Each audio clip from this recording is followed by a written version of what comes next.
Welcome to Lotus Whisper, your sanctuary for calm and contemplative stories. Tonight, we will explore a simple yet profound truth. If you let go, peace will find you. In our lives, we often find our hands and hearts full, clenched tightly around worries, memories, and expectations for the future.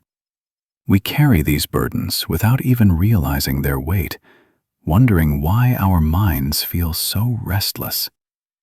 This evening's journey is an invitation to gently open that grasp. We will walk a quiet path together, learning to release what we carry, one breath at a time. It is a path that leads not to emptiness, but to a vast and gentle stillness, where true rest can finally begin. Please subscribe to the channel to hear more stories like this. The weight of what we carry. Let your awareness settle for a moment on your own hands. You do not need to look at them. Simply feel them where they rest. Feel the gentle weight of them, the warmth or coolness of the air on your skin. And now, imagine, just for a moment, that one of your hands slowly begins to close. Finger by finger, it curls inward until it forms a tight, determined fist. Feel the pressure of your fingertips against your palm. Notice the knuckles, how they rise, pale and hard. Sense the tension that gathers there. A small, concentrated storm of effort. It is not a violent gesture, not a fist of anger, but one of holding on. It is the fist we make when we are trying to keep something safe, or trying to keep something from escaping.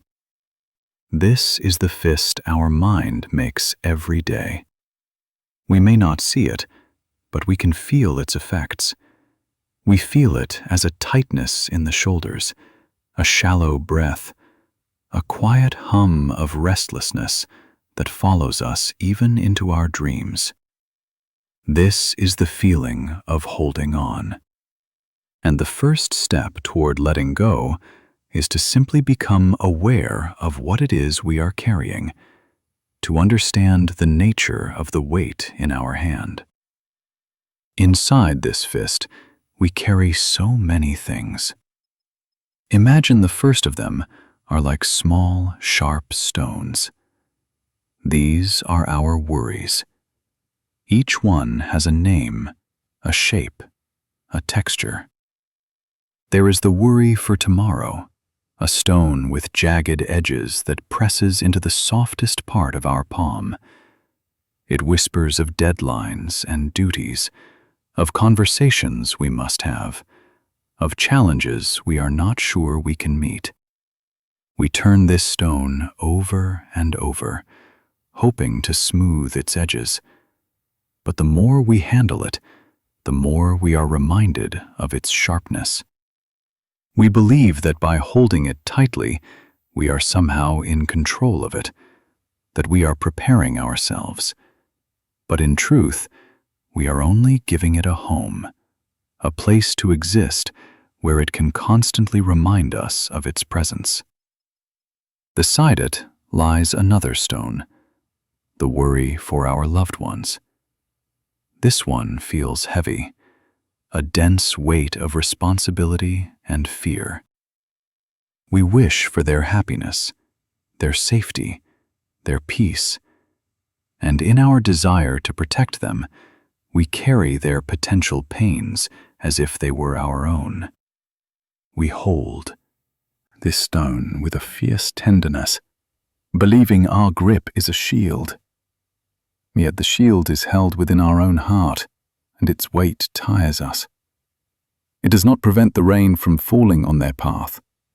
It only ensures that we are carrying a heavy stone while we walk beside them. And there are other, smaller worries, like grains of sand that get into everything. The worry about what someone thought of us, a replayed conversation, a misspoken word, the worry about a bill, a noise in the car, a strange-looking cloud.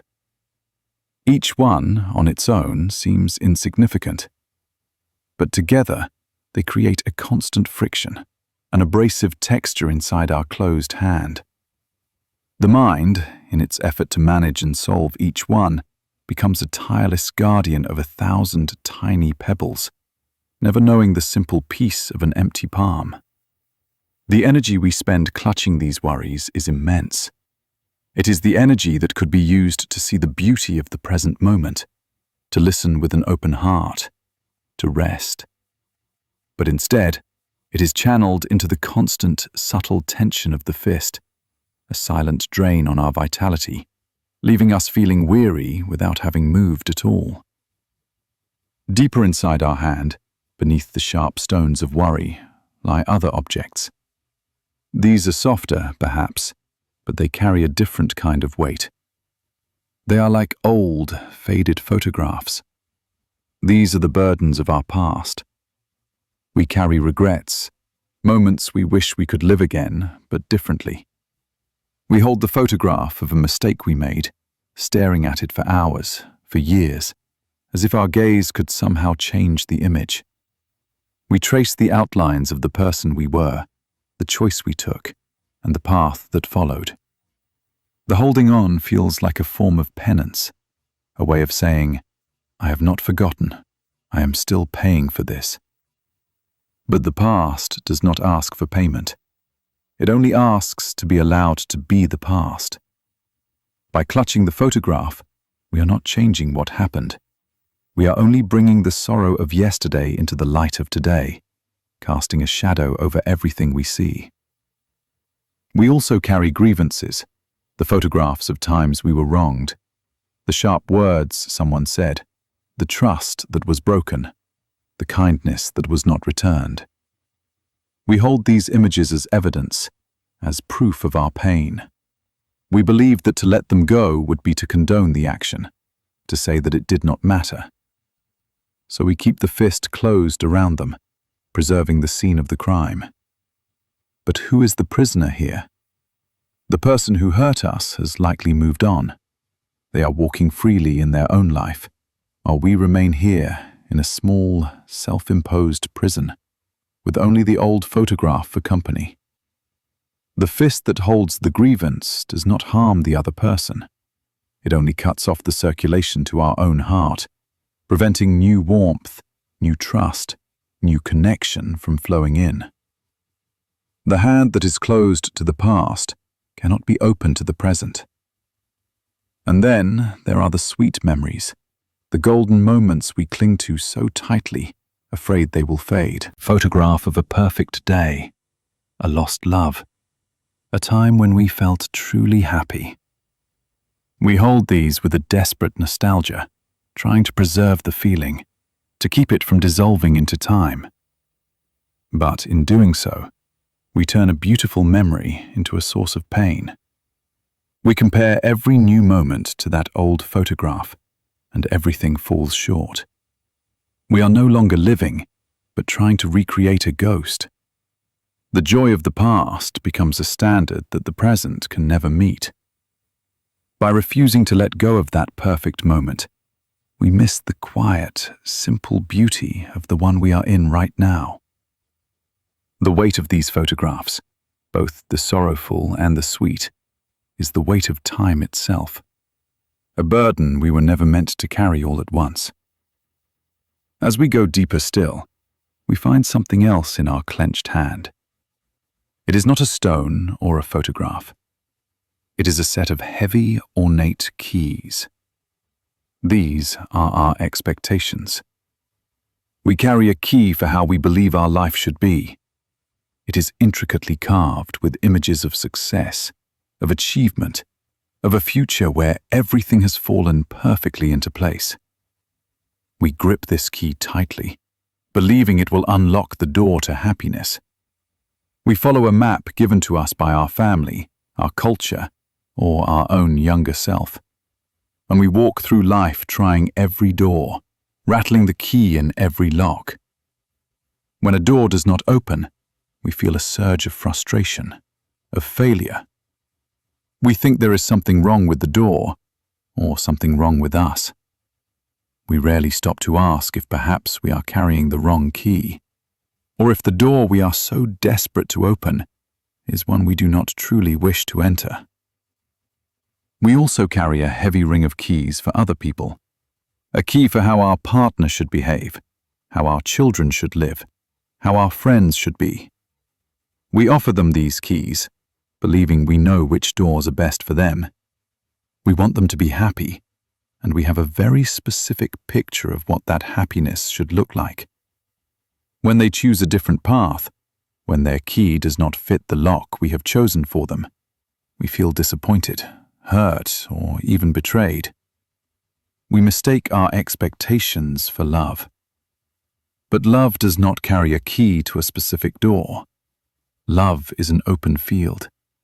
It is the space in which someone is free to find their own way. Our expectations, these heavy keys, weigh down our relationships. They create a silent contract of conditions and demands, and they prevent us from seeing and loving the person who is actually there, in all their beautiful, unpredictable reality.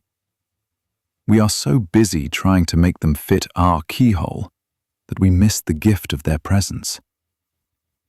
The heaviest key of all, however, is the one we carry for ourselves. It is the key to the person we think we should be. It is polished by years of self-criticism and comparison. We should be stronger. We should be more disciplined. We should be calmer, wiser, happier. We hold this idealized image of ourselves in our mind, and we spend our days feeling the painful gap between that image and the person we actually are.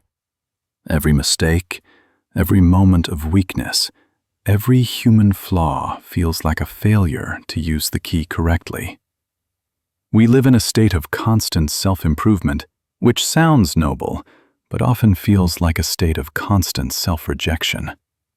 We are always striving, always falling short. The weight of this key is the weight of never being enough.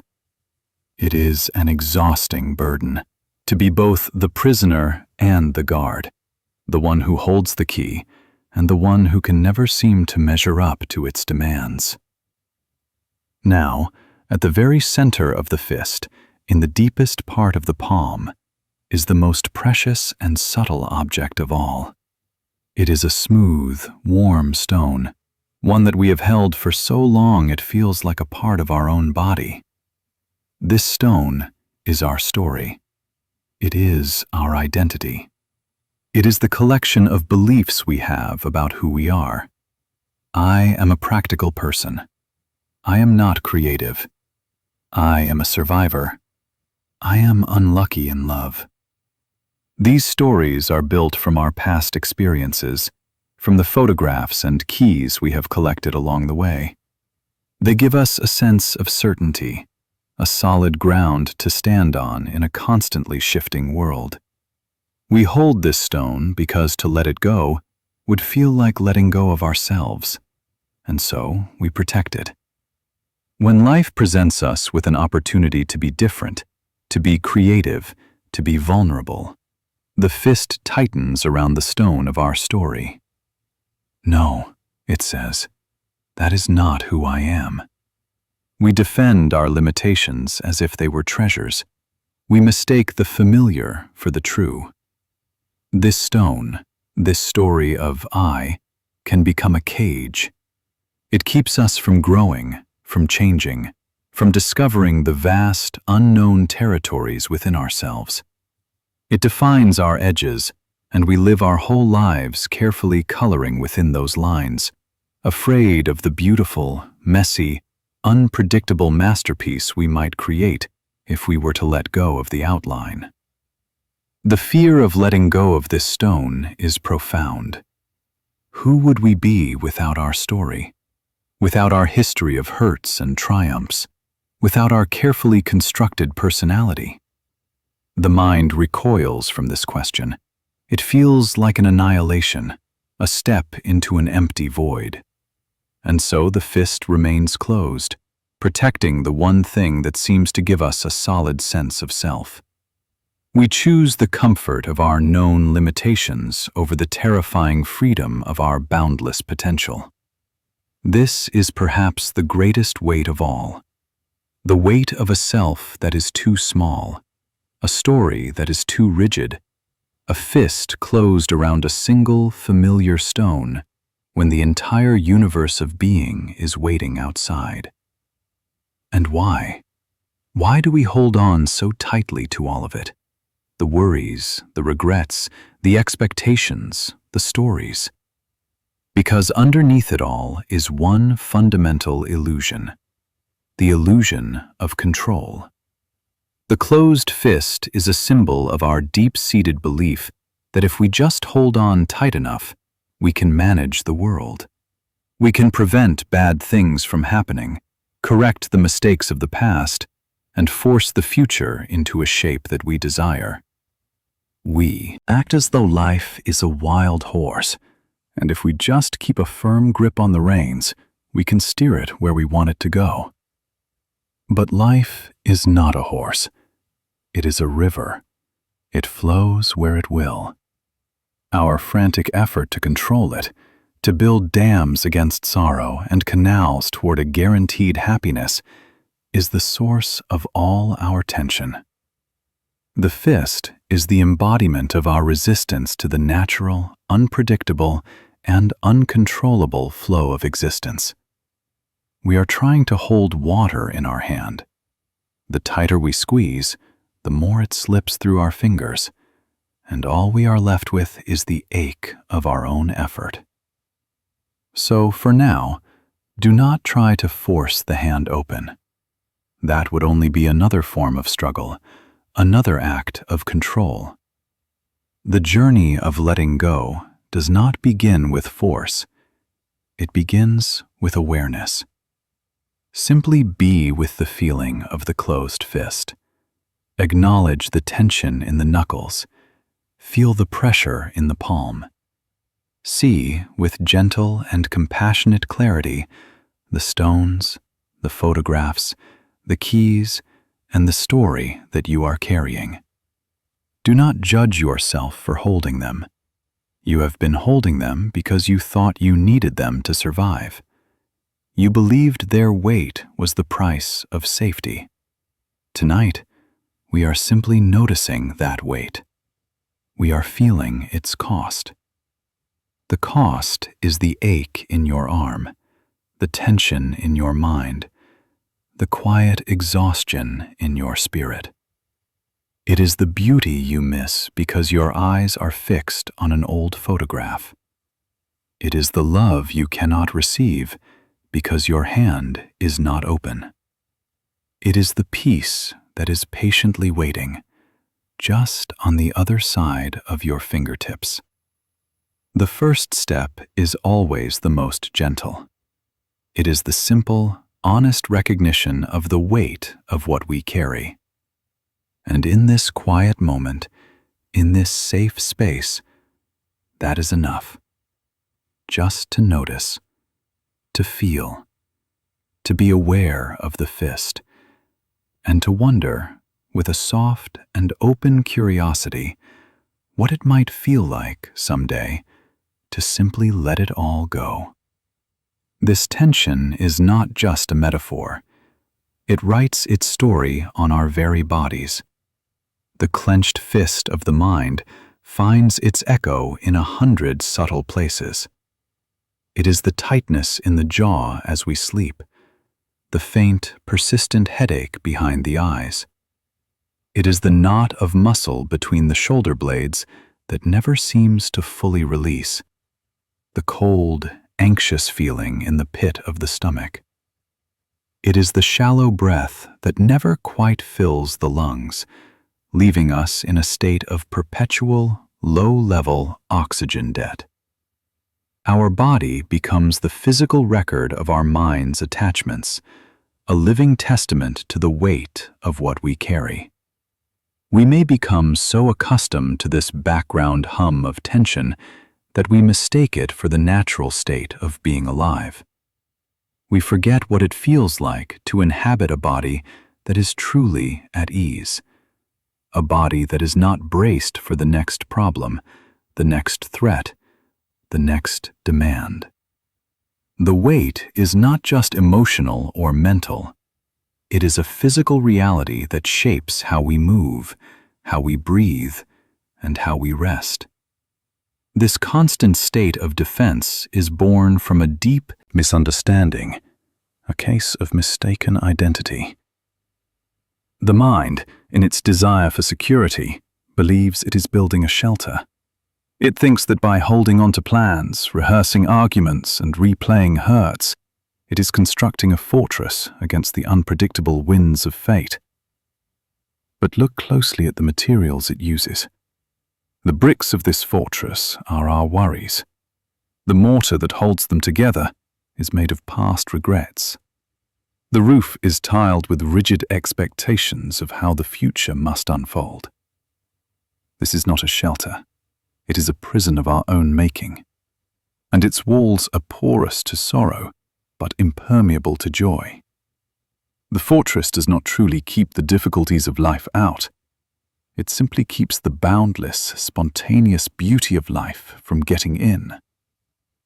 We sit inside, guarding our collection of stones and photographs, believing we are safe, while outside, the whole world is dancing, and we are missing the celebration.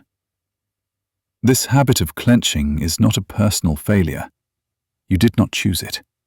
It is the mind's default state, a pattern carved by millions of years of evolution that taught us to scan for threats and hold on to resources.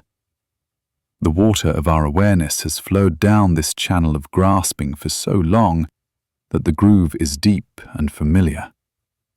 To the mind, this path feels like the only way. But even the most ancient river can change its course. It does not happen through a violent act of will, by trying to dam the old channel. It happens with a gentle, persistent turning of attention. It begins with the simple willingness to feel the possibility of openness, to imagine, just for a moment, the feeling of space between the fingers, the feeling of cool air on a warm palm. This is where the journey truly begins, not with a command to release, but with a quiet whisper of curiosity, a gentle question posed to the heart. What if there is another way to be? What if the hand was not made to clench, but to open, to receive, to hold things lightly, and then to let them go? Watching the river flow. Watching the river flow. Let the image of that tightly closed hand begin to soften now. Allow the tension you have been observing to gently dissolve, like mist in the morning sun. And as it fades, let a new scene arise in your mind's eye. Find yourself in a place of deep and quiet peace. You are sitting on the bank of a river. The earth beneath you is soft and cool, a cushion of moss and fallen leaves. The air is clean, carrying the scent of damp soil and the subtle fragrance of wildflowers growing nearby. Above you, the branches of ancient trees form a gentle canopy, and the sunlight filters through the leaves, dappling the ground in shifting patterns of light and shadow. Take a moment to truly arrive in this place. Feel the solid earth supporting you. Listen. The dominant sound is the voice of the river itself. It is not a violent, rushing sound, but a steady, continuous murmur. It is the sound of water flowing over smooth, rounded stones. A constant, soothing whisper that has been speaking here for 1,000 years. It is a sound that holds no urgency, no demand. It simply is. Listen too for the smaller sounds. The rustle of a breeze in the leaves overhead, the distant call of a bird, the gentle hum of an insect. This is the symphony of the present moment. and you are here, simply to listen. Now, turn your gentle attention to the river itself. Watch the way the light plays upon its surface, creating a million tiny, glittering diamonds that dance and disappear. The water is clear, and you can see the stones on the riverbed, worn smooth by the patient caress of the current. You can see small fish darting in the shallows, their silver bodies catching the light for a fleeting instant. Everything is in motion. The water that is before you now was upstream a moment ago, and in a moment it will be far downstream. It is a perfect, living picture of change. This is the great teaching of the river. Everything flows. This is the truth of impermanence. The ancient ones said that you can never step into the same river twice. The person who steps into the water is not the same person who stepped in a moment before, and the river itself has already changed. This is not a sad or frightening idea. It is simply the nature of reality, and it is the key to releasing the fist we spoke of earlier. The stones of worry, the photographs of the past, the keys of expectation. We hold onto them as if they were solid, permanent things. We believe that if we grip them, we can keep them, fix them, or control them. But they are not solid. They are made of water. They are part of the river's flow. Think of a specific worry that you often carry, that sharp stone in your palm. See it now not as a stone, but as a swirl in the river's current. It appears, an eddy of thought and feeling. It is real. You can see its form, feel its pull. The mind's immediate instinct is to jump into the river and try to stop it. We build a dam of anxious thoughts, trying to contain the worry. We thrash about in the water, trying to push it away, to force it to go in a different direction. We become exhausted, fighting the current. We are cold, we are wet, and the river simply flows on, indifferent to our struggle. The worry, the eddy, may even grow stronger with our resistance, fed by the energy of our own panic. But what if you did not jump in? What if you simply remained on the bank, warm and dry, and watched it? You acknowledge the swirl of worry as it appears. You see its shape, its color, its texture. You observe it with a gentle, detached curiosity. You do not engage with it. You do not feed it with more thoughts. You do not condemn yourself for its presence. You simply watch. And as you watch, you will notice a remarkable thing.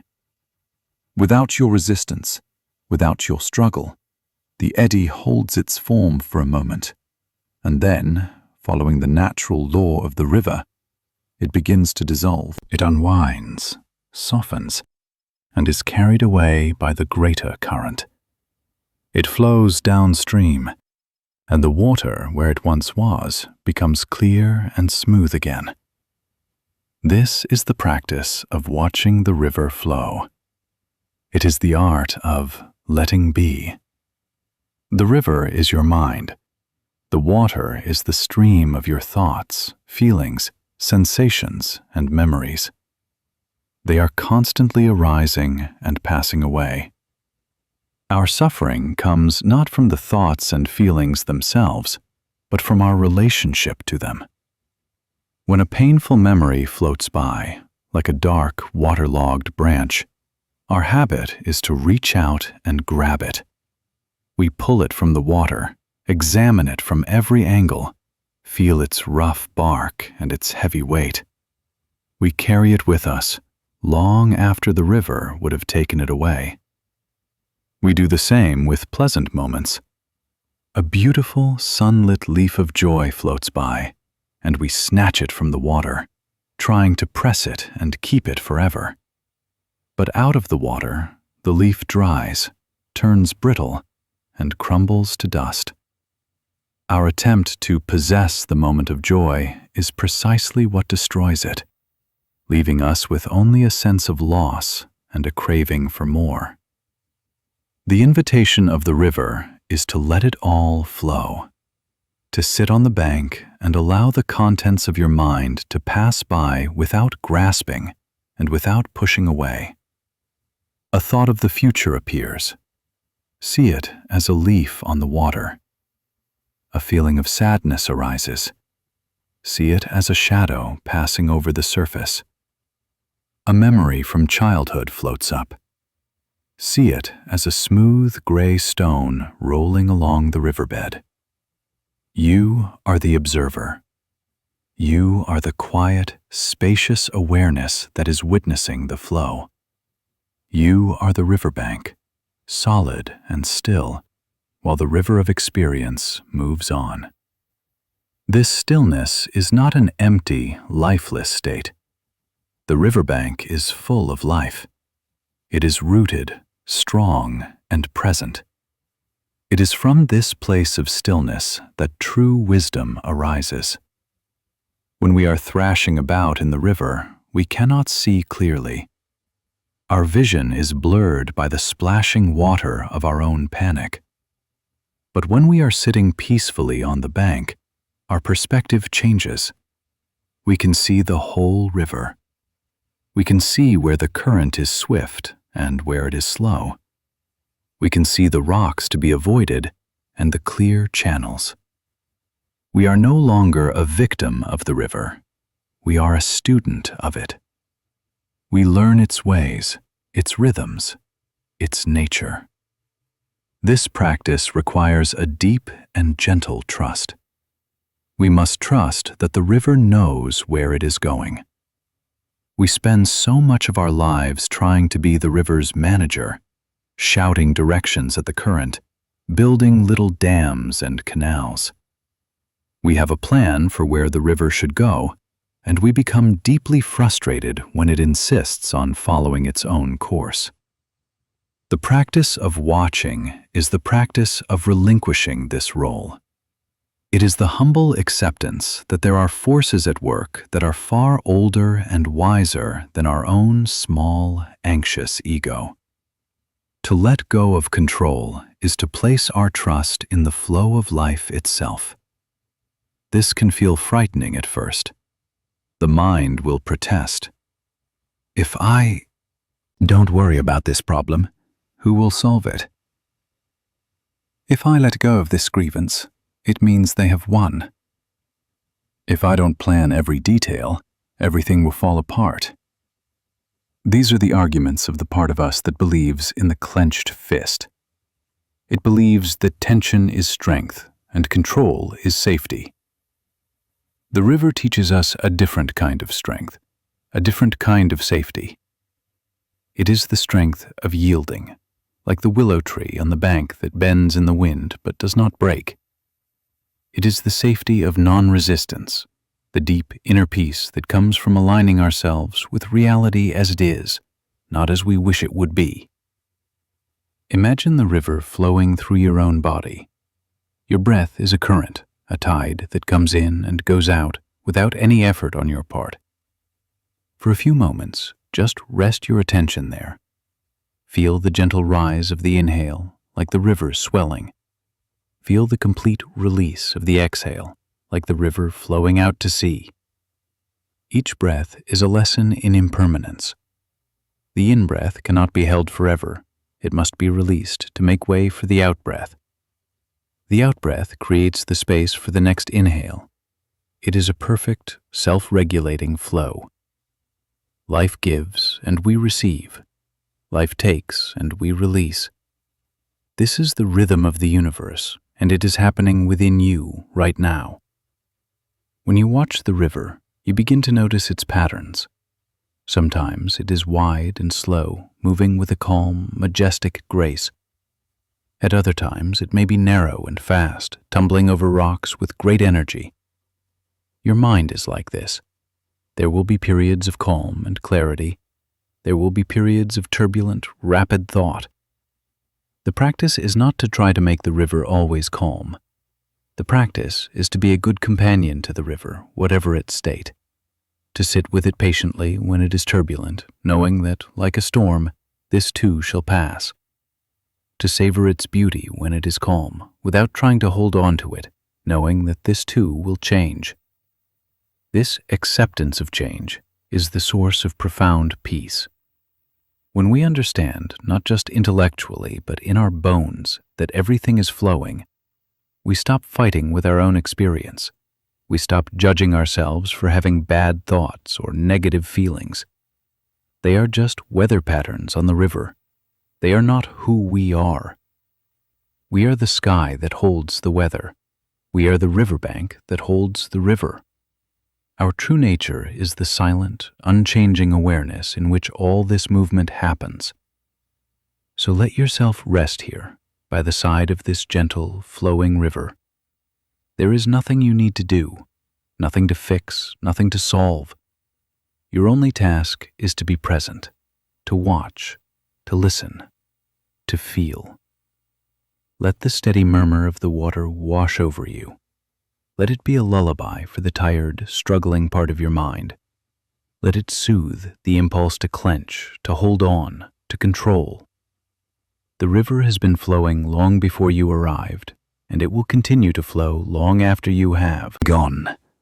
You are just a guest here for a short while, invited to witness its beauty and to learn its simple, powerful secret.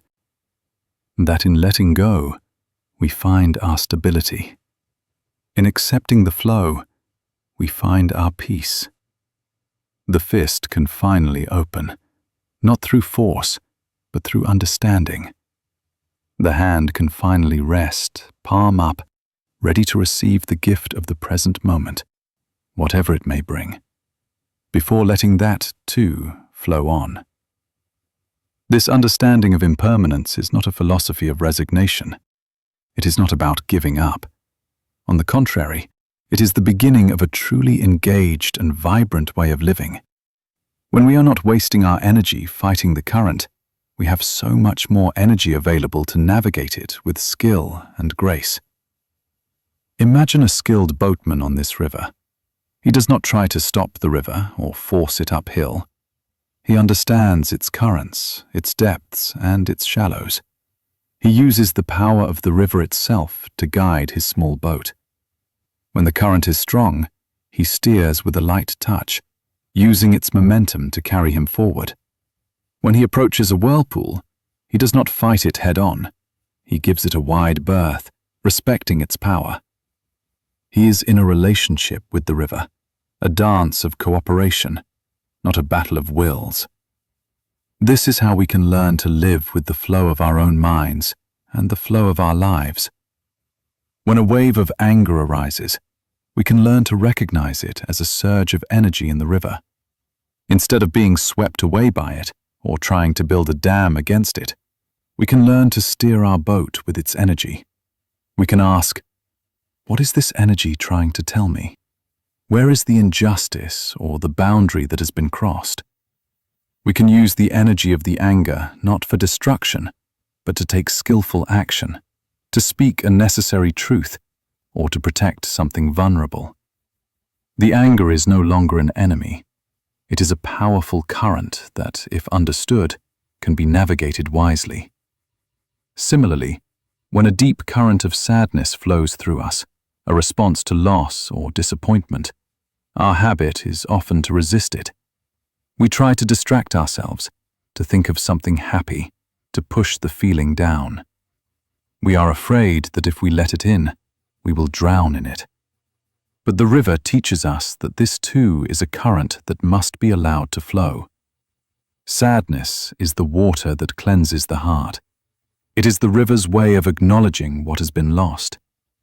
To sit on the bank and allow the river of grief to flow is an act of great courage and self-compassion. We find that we do not drown. We are the riverbank, and we are strong enough to hold the river in its sorrow. And by allowing it to flow, we find that it eventually passes, leaving the heart softer, wider, and more capable of love. The beauty of this practice is its simplicity. It requires no special equipment, no complex rituals.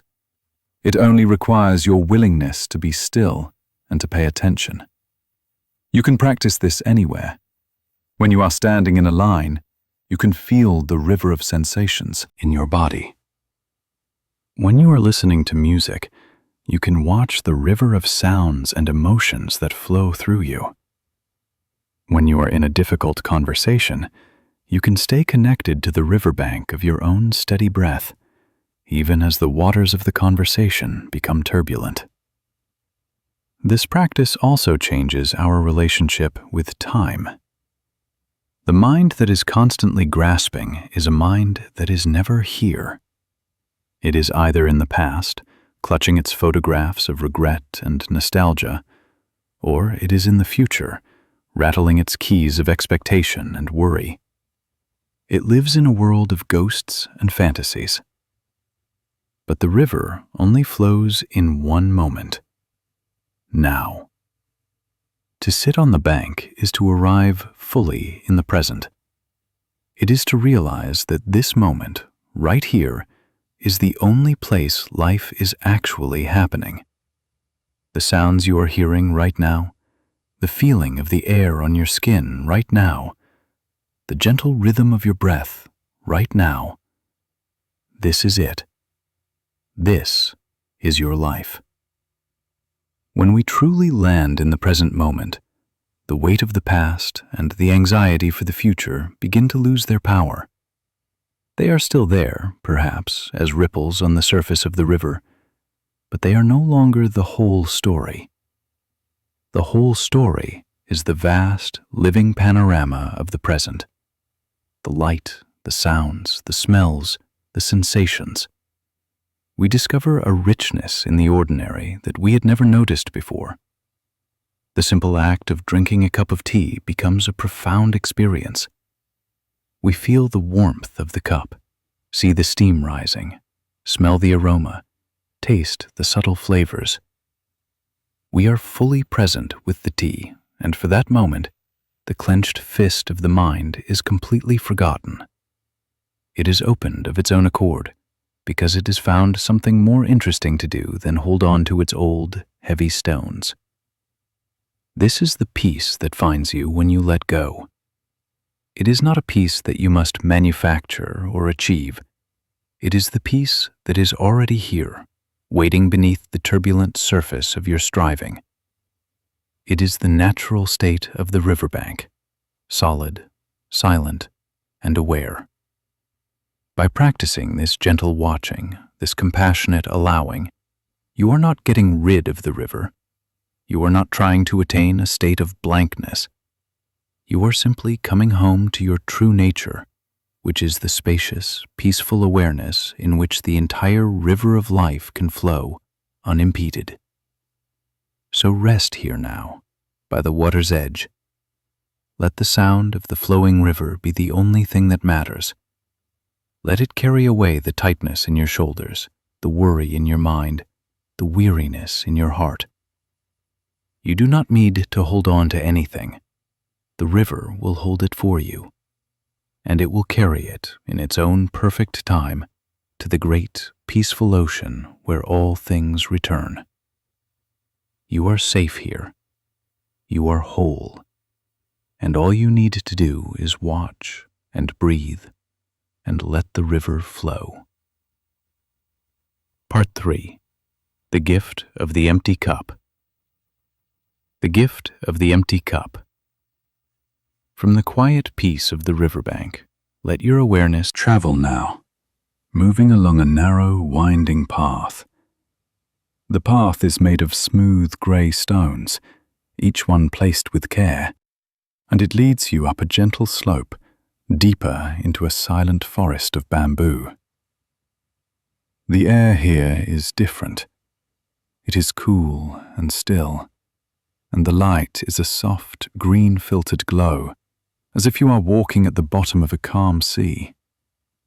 The only sound is the gentle rustle of the bamboo leaves high above, a sound like soft rain, and the quiet crunch of your own footsteps on the gravel path. This is a place set apart from the world, a place where time itself seems to slow down. At the end of this path, there is a small, simple wooden house with a thatched roof. Its paper walls seem to breathe with the light. This is the home of a Zen master, and today he is expecting a visitor. The visitor is a university professor, a man of great learning and reputation. His mind is a vast library filled with books of philosophy, science, and art. He has studied all the great thinkers, he can quote the ancient scriptures, and he has written many important books of his own. He has come today to inquire about Zen. He has read all the texts on the subject, and now he wishes to debate with the master, to add the master's knowledge to his own formidable collection. He sees Zen as another subject to be mastered, another intellectual mountain to be conquered and mapped. As he walks the path, his mind is not quiet. It is buzzing with questions he will ask, with theories he will propose, with arguments he will make. He is preparing, rehearsing. He carries the weight of his knowledge with him like a heavy, ornate robe. It is a robe of which he is very proud, but it is also stiff and cumbersome, and it prevents him from feeling the cool breeze on his skin or noticing the single, perfect spiderweb glistening with dew on a bamboo stalk. He arrives at the master's door not as a student, but as a collector, ready to acquire a new and exotic specimen for his intellectual museum. The master greets him with a simple bow and a gentle smile. He is an old man with eyes that are clear and bright, like the water in a deep well. He says nothing of philosophy or scriptures. He simply says, "You must be tired from your journey. Please come in. Let us have some tea." The professor enters the small, clean room. There is almost nothing in it. A simple scroll on the wall depicts a single brushstroke, a circle that is both empty and full. A single white flower stands in a simple clay vase. The professor sits on a cushion on the tatami mat floor, his mind still racing, cataloguing the room, analyzing its minimalism, formulating a theory about its aesthetic significance. The master moves with a slow, deliberate grace. Every movement is a part of a silent ceremony. He brings out a small charcoal brazier, a simple iron kettle, a bamboo whisk, and 2 earthenware cups. He does not hurry. His attention is completely on the task at hand. He scoops the vibrant green tea powder into a bowl. He ladles hot water from the kettle, the steam rising in a soft, silent cloud. He whisks the tea, his wrist moving in a quick, practiced rhythm, a sound like a tiny bird's wings. The professor watches, a little impatiently. He is ready for the important discussion to begin. He clears his throat, ready to launch into his first brilliant question. "Master," he begins, his voice filling the quiet room, "I have studied the concept of emptiness in the Prajnaparamita Sutras, and I find that it correlates in fascinating ways with post-structuralist theories of language. My thesis is that—" He continues to speak, his words weaving complex intellectual patterns in the air.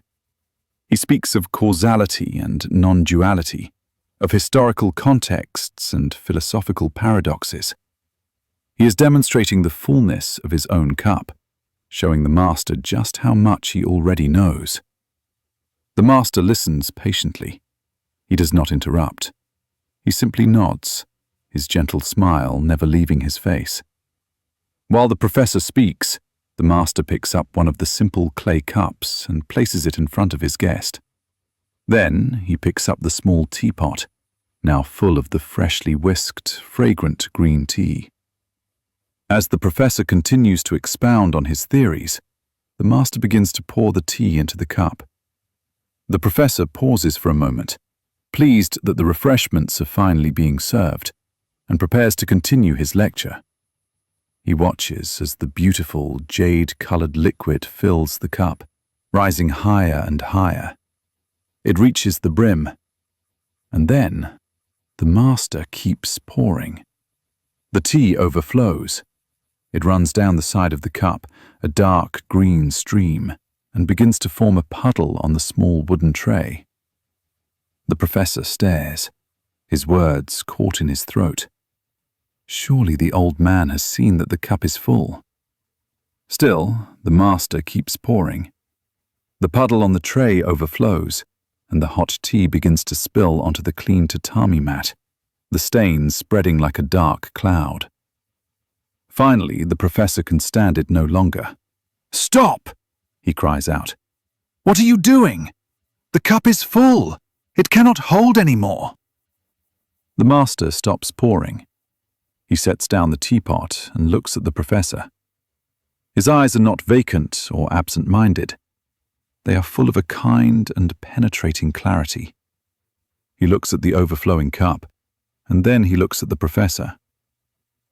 "Like this cup," the master says, his voice as calm and quiet as the room itself. "You are full of your own opinions and speculations. You come to me with a mind already overflowing with ideas. How can I show you Zen unless you first empty your cup?" The professor is stunned into silence. The room is suddenly very quiet. The only sound is the soft hiss of the charcoal and the gentle drip, drip, drip of the spilled tea falling from the table to the mat. In that moment, the professor's entire world shifts. All his books, all his theories, all his clever arguments, they all fall away. He is left with the simple, shocking image of the overflowing cup. He suddenly sees himself. He sees that he did not come here to learn, but to confirm what he already knew. He did not come to listen, but to speak. He did not come with an open hand, but with a clenched fist, full of the pebbles of his own certainty. His knowledge, the thing he was so proud of, had become a wall. It was a fortress he had built around himself, so thick and so high that nothing new could possibly get in.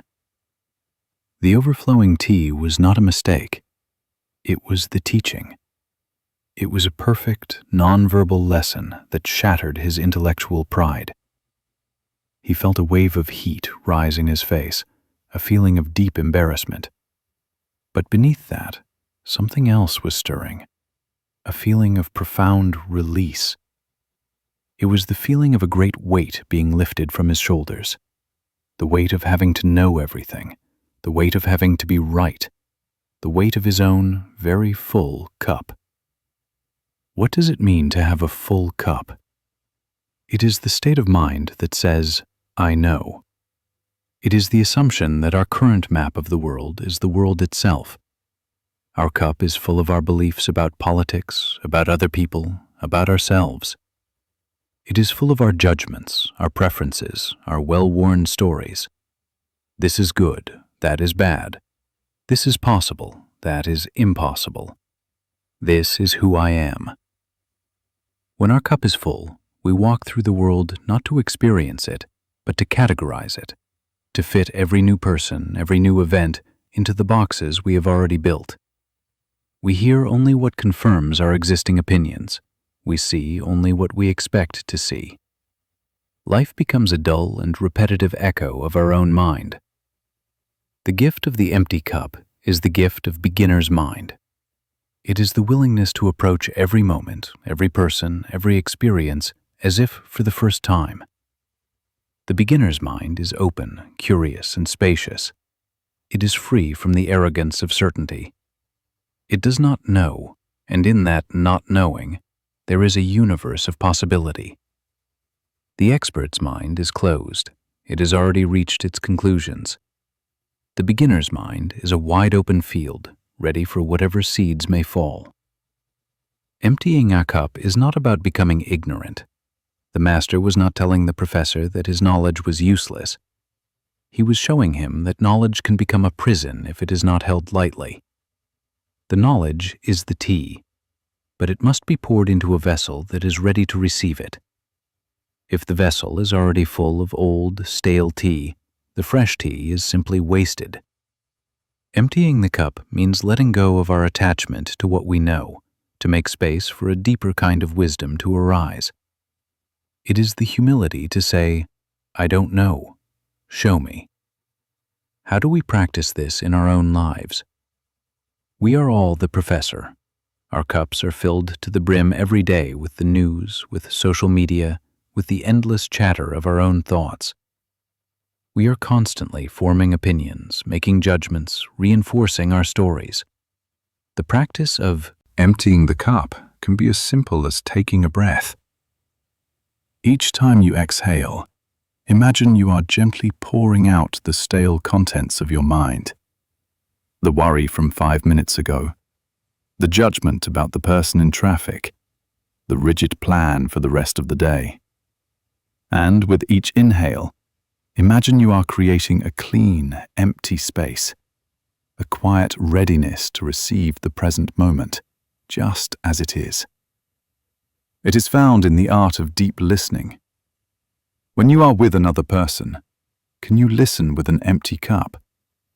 Can you set aside your own story, your impulse to give advice, your ready-made reply, and simply receive their words? To offer someone the gift of your empty, receptive attention is one of the greatest acts of kindness. It is in that shared space of emptiness that true connection happens. It is found in nature. Go for a walk and try to see a tree without naming it tree. Try to see it without all the botanical knowledge you have about it. Just see its shape, the texture of its bark, the way the light filters through its leaves. Experience it directly, without the filter of your concepts. In that moment, your cup is empty, and the tree can reveal its true, mysterious being to you. The professor sat in silence for a long time. The master simply waited with infinite patience. He poured another cup of tea, this time for himself, and sipped it quietly. The spilled tea on the mat was a small, imperfect circle, a reminder of the lesson. Finally, the professor looked up. The arrogance was gone from his eyes. The intellectual sharpness had softened into a quiet humility. He bowed his head to the master, a deep and genuine bow of a true student. "Thank you," he whispered. "Please, teach me." His cup was finally empty, and in that emptiness there was not a void, but a vast, quiet space. A space for listening, a space for learning, a space for the simple, profound peace of not knowing to finally enter. Tonight, as you prepare for sleep, perhaps you can offer yourself this same gift.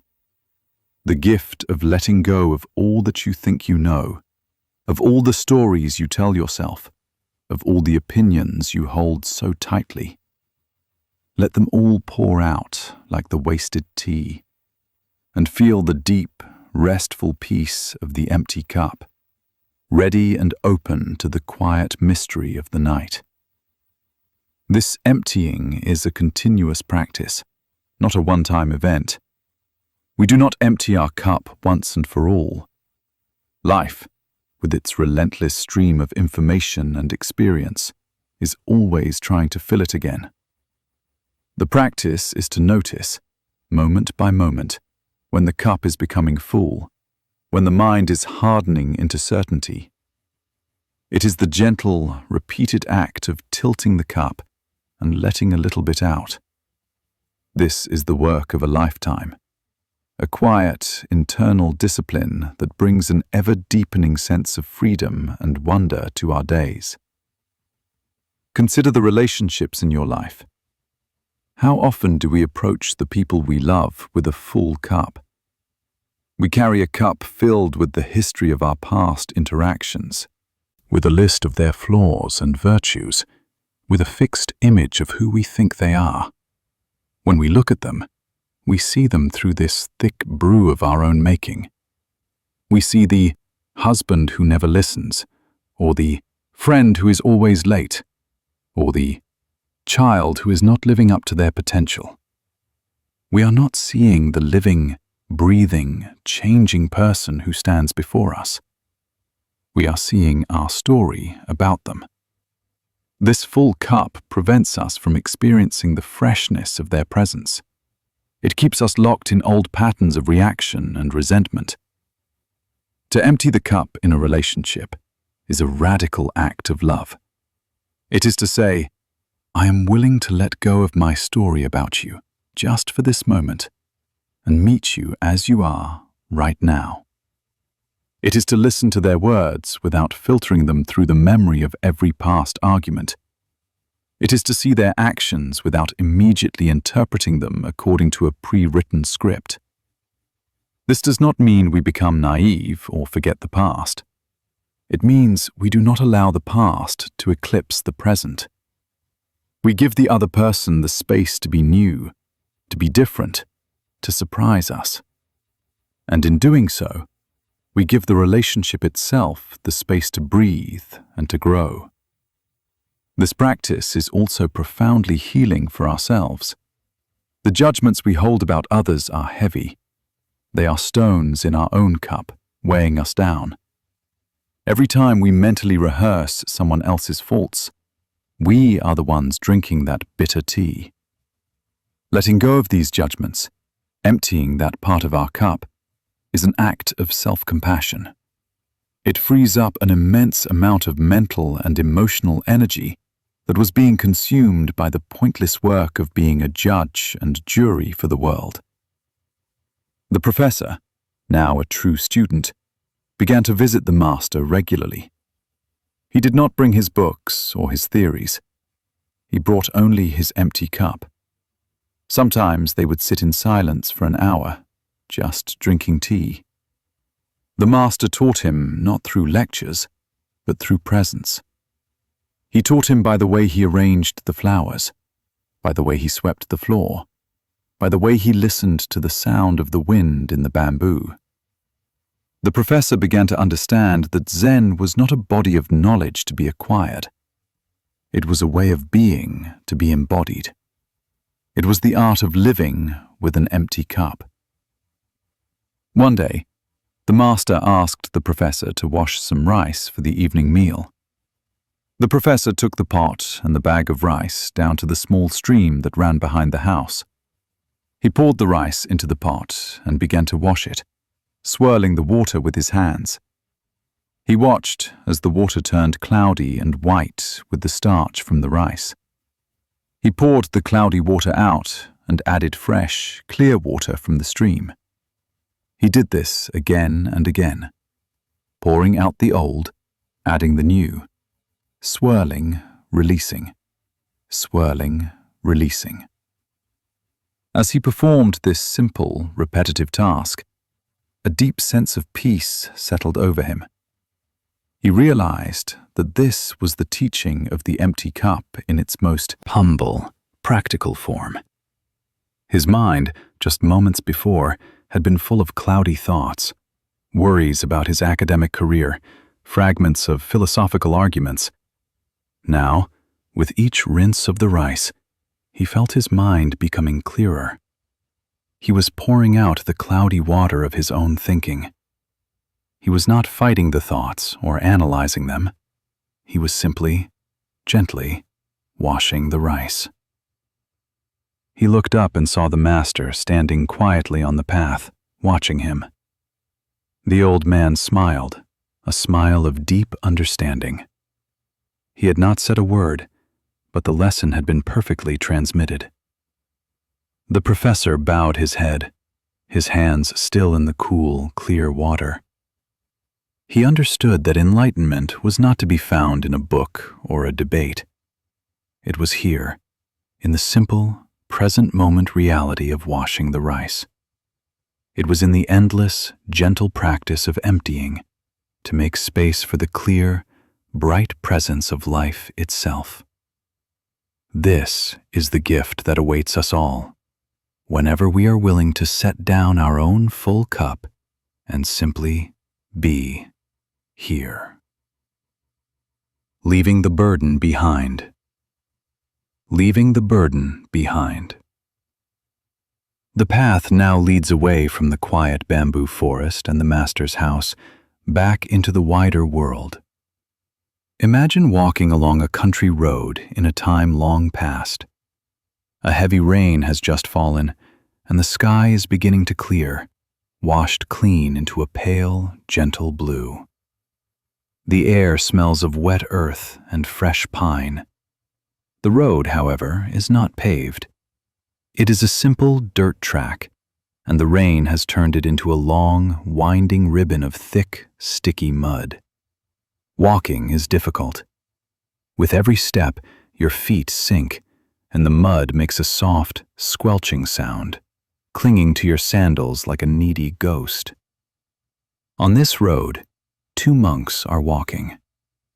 They are on a long journey from one monastery to another. The elder monk is named Tanzan. He is a senior teacher, a man whose silence is as profound as his words.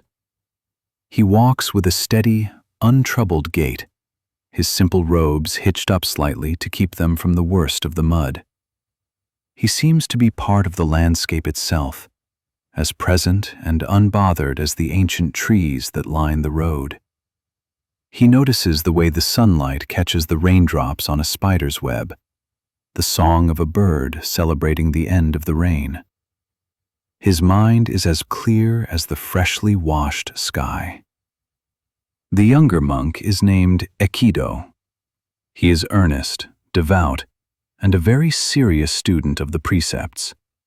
He has memorized all the rules of monastic life, hundreds of them, and he tries his very best to follow every single one, every minute of every day. The rules are his map, his fortress, his way of ensuring he is living a pure and worthy life. He walks a few paces behind Tanzan, his brow furrowed in concentration, trying to place his feet carefully, to keep his robes clean, to maintain a state of meditative mindfulness amidst the difficulty of the journey. His mind is not as clear as the sky. It is as muddy as the road. As they round a bend, they come upon a young woman standing by the side of the road. She is dressed in a beautiful silk kimono, a vibrant splash of color against the muted greens and browns of the countryside. But she is in distress. The road ahead of her has become a veritable river of mud, a deep, impassable mire. She is clearly on her way to an important event, perhaps a wedding or a festival, and she cannot cross without utterly ruining her fine clothes and delicate sandals. She stands at the edge of the mud, her face a mask of anxiety and frustration, wringing her hands. The 2 monks approach. Aikido, the young monk, sees the woman and immediately averts his gaze, as he has been taught. One of the most fundamental rules for a monk is to avoid contact with women, especially young and beautiful ones. It is a rule designed to prevent temptation, to maintain the purity of the mind, to keep the path to enlightenment free from worldly distractions. Aikido's mind immediately begins to recite the rule to itself. Do not look, do not speak, do not touch. This is a potential danger to my practice. He clutches his rules tightly, like a shield, and prepares to walk past her, his eyes fixed on the ground. Tanzan, the elder monk, however, simply stops. He sees not a temptation, not a danger, not a category called woman. He sees a human being in trouble. He sees the situation exactly as it is. A person needs to get to the other side of the road, and she cannot. His mind does not consult a rule book. His compassion is as natural and spontaneous as the rain that just fell. He walks up to the young woman and gives her a warm, reassuring smile. "It seems you have a problem," he says, his voice gentle. The woman, startled at first, looks at the old monk and sees only kindness in his eyes. "Yes," she says, close to tears. "I must get to the village for my sister's wedding, and I cannot cross this." Tanzan nods. Without another word, he bends down, scoops the young woman up into his arms, and carries her. He walks steadily through the deepest part of the mud, his own legs sinking almost to the knee. The woman, shocked into silence, holds on tightly. Aikido watches from the bank, his mouth agape, his mind reeling in utter disbelief. This is not just a violation of the rule, it is a spectacular public demolition of it. Tanzan reaches the other side, where the ground is firm again, and gently sets the woman down. She is safe, and her beautiful kimono is unstained. She bows deeply to Tanzan, her face filled with a gratitude so profound she cannot find the words for it. "Thank you, is all she can manage to whisper. Tanzan simply smiles, bows in return, and says, "The road ahead is clear. Have a joyful celebration."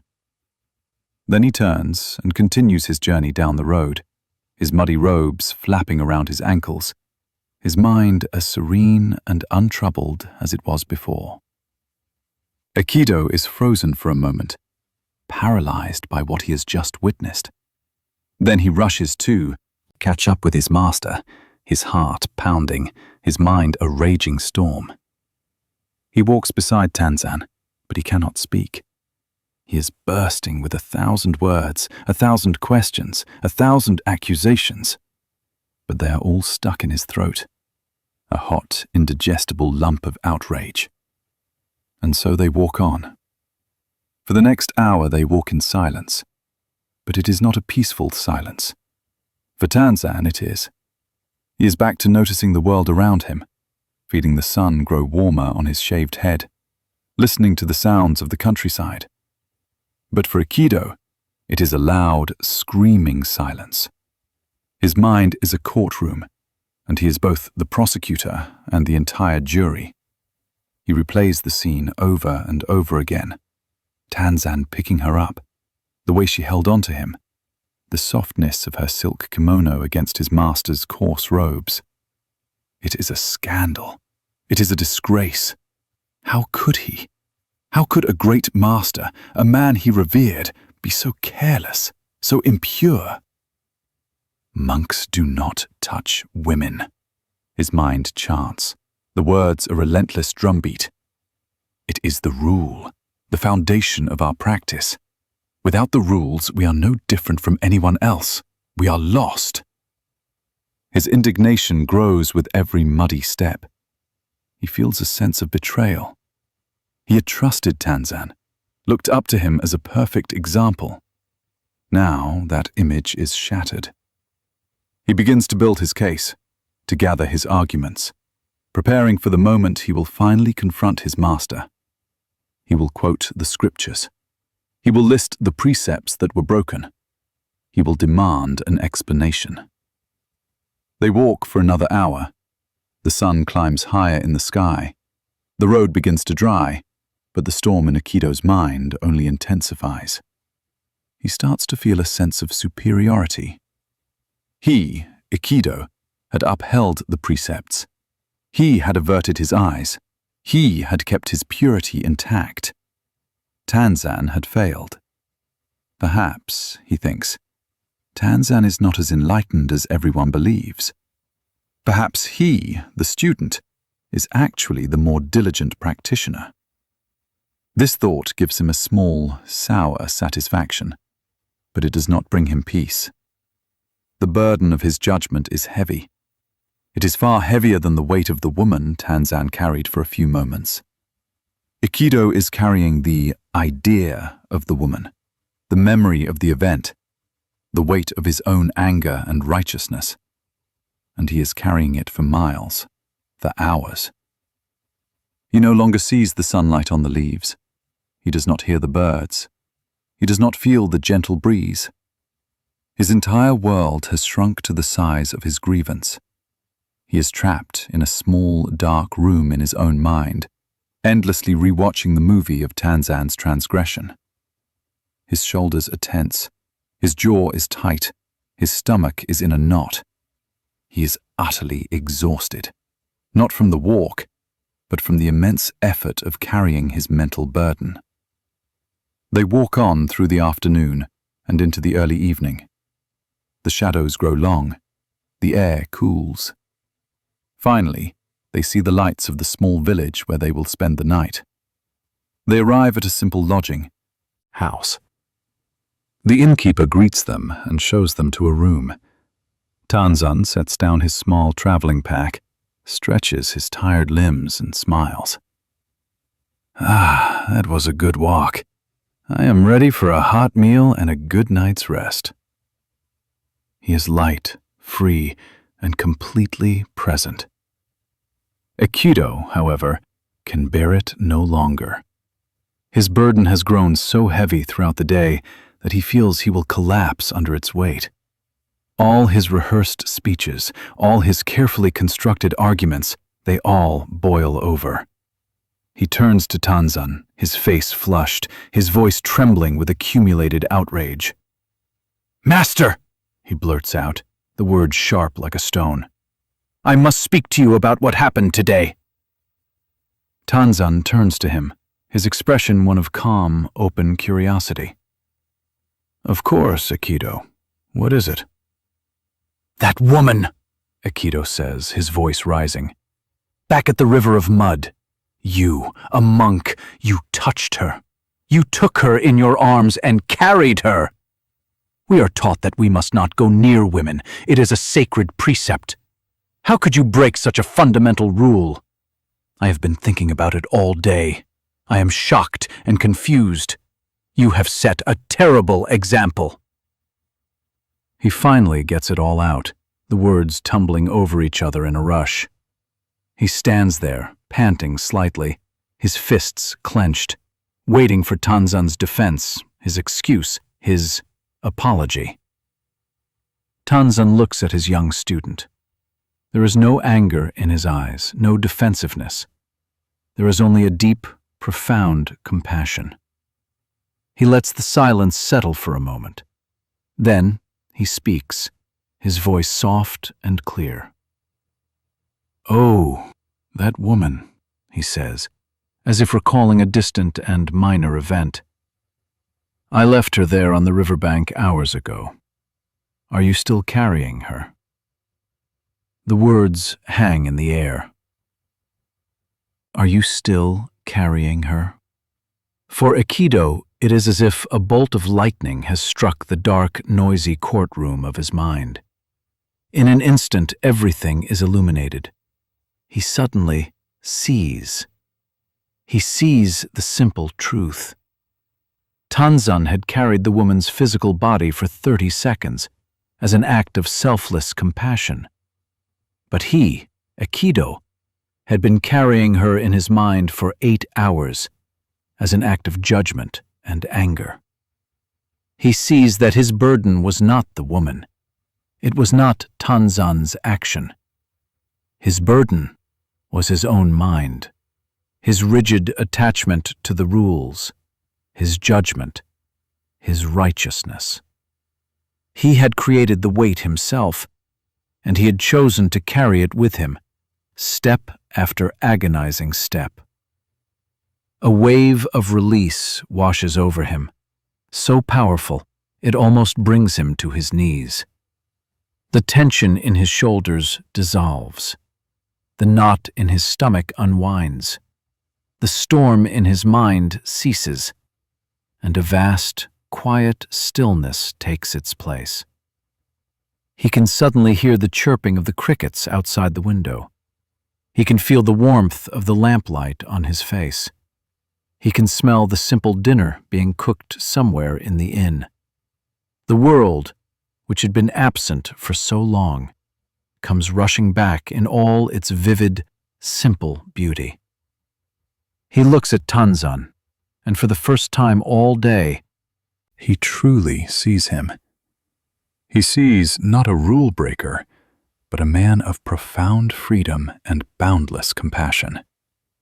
He understands that true purity is not about blindly following external rules, but about having a heart that is free from the internal burdens of judgment and attachment. This story is not just about two monks. It is about all of us. Every day we encounter our own women at the river. Someone says a harsh word to us in the morning. A driver cuts us off in traffic. We make a mistake at work. A friend disappoints us. These are the events. They happen, and then they are over, just like Tanzan setting the woman down on the other side of the mud. But what do? We pick them up and carry them with us. We carry the harsh word with us all day, replaying it, analyzing it, feeling the sting of it over and over. We carry the anger at the driver with us for miles, fuming and rehearsing what we should have done. We carry the mistake from work home with us, letting it poison our evening and disturb our sleep. We carry the disappointment in our friend for weeks, for months, letting it sour the entire relationship. We are all Aikido, walking down the road of our lives with our arms full of heavy, unnecessary burdens. We believe that by carrying them, by thinking about them, by judging them, we are somehow doing something important. But we are only exhausting ourselves. We are only robbing ourselves of the peace and beauty of the present moment. Tonight, as you settle into rest, take a moment to ask yourself Tanzan's question. What are you still carrying? What grievance, what worry, what regret from today or yesterday or 10 years ago have you carried with you all the way to this quiet room, to this soft bed? See if you can feel its weight, the tension it creates in your body, the space it takes up in your mind. And then, see if you can, just for tonight, set it down. You don't have to solve it or forgive it or understand it. You just have to stop carrying it. Leave it there, on the side of the road. It was never yours to carry in the first place, and in the space that is created, in the lightness that follows, you may find the deep, untroubled rest you have been seeking. You can leave the burden behind.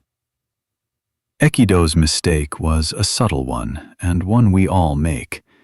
He confused the map with the territory. The monastic rules, the precepts, were a map.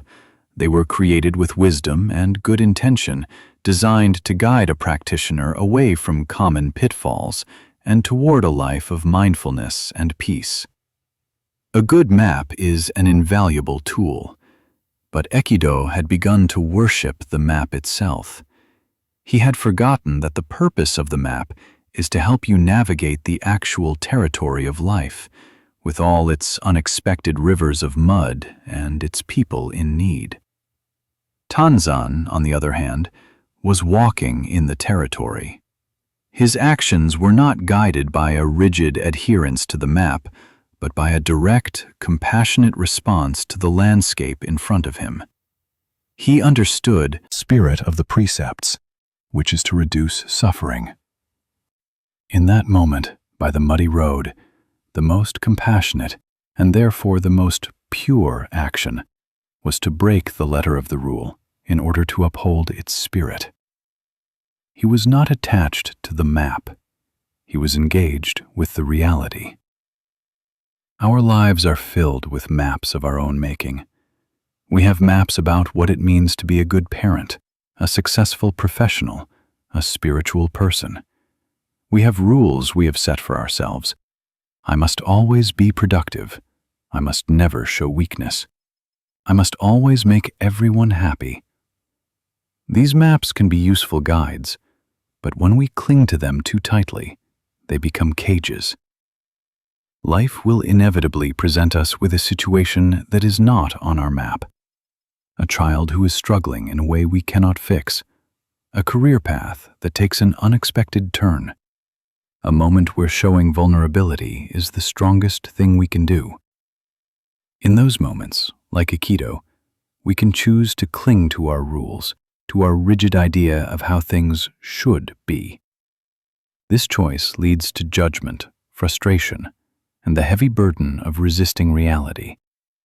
Or, like Tanzan, we can choose to put the map down for a moment and respond to the living, breathing reality of the situation with compassion and wisdom. This is the path to freedom. It is the understanding that wisdom is not a fixed set of rules, but a flexible, responsive, and loving engagement with the present moment. The burden Aikido was carrying was also the burden of righteousness. It is a particularly heavy and seductive burden. When we feel we are in the right, when we are standing on the high ground of moral or intellectual superiority, it can feel powerful. We are the good ones, the smart ones, the ones who followed the rules. The other person is wrong, flawed, and in need of our judgment. This feeling can be addictive, but it is a false strength. It is the strength of a fortress wall, rigid and brittle. It separates us from others and from our own compassionate heart. It is a lonely strength. Tanzan's strength was of a different kind. It was the strength of water, which yields and flows and nourishes everything it touches. He had no need to be right. He had no need to judge the woman for her fine clothes, or Aikido for his rigid thinking. His heart was open, and so his actions were simple, direct, and helpful. He was not carrying the weight of his own ego, and because he was carrying nothing, he was free to carry others when they needed it. So the invitation is to look at the burdens we are carrying tonight. Is one of them the burden of being right? Is there a long-standing argument, a political disagreement, a family conflict where we are clinging so tightly to our own map, our own rightness, that we have lost connection with the territory of the other person's humanity? Perhaps, just for tonight, we can set that heavy shield of righteousness down. We don't have to agree with them. We just have to stop carrying the fight. In doing so, we might discover a quiet space where peace can begin to grow, a space far more restful than the lonely fortress of being right. Part 5. The raft is not the shore. The raft is not the shore. Let us return for a moment to the river. Not the muddy torrent that Tanzan and Aikido crossed, but the wide, deep, and powerful river we sat beside earlier. Imagine you are standing on one bank, and your entire life has been lived here. This bank is the land of suffering, of confusion, of being tossed about by the currents of fear and desire. It is the land of the clenched fist and the heavy burden. Across the water, you can see the other shore. It looks peaceful, serene. The trees are green, the light is soft. That is the shore of peace, of wisdom, of liberation. It is the place you long to be. But the river is wide and the current is strong. There is no bridge. You cannot swim across, you would be swept away. You look around and you find materials on your side of the bank, fallen logs, sturdy vines, bamboo stalks. With great effort and intention, you begin to build a raft. This raft is your practice. It is your path. The logs are the teachings you have heard, the wisdom you have read in books. The vines are the rules and precepts you follow, the discipline that binds your life together. The bamboo poles you use to steer are the meditation techniques, the methods for calming the mind and seeing clearly. You work diligently on your raft. You study the teachings, you practice the techniques, you live by the precepts.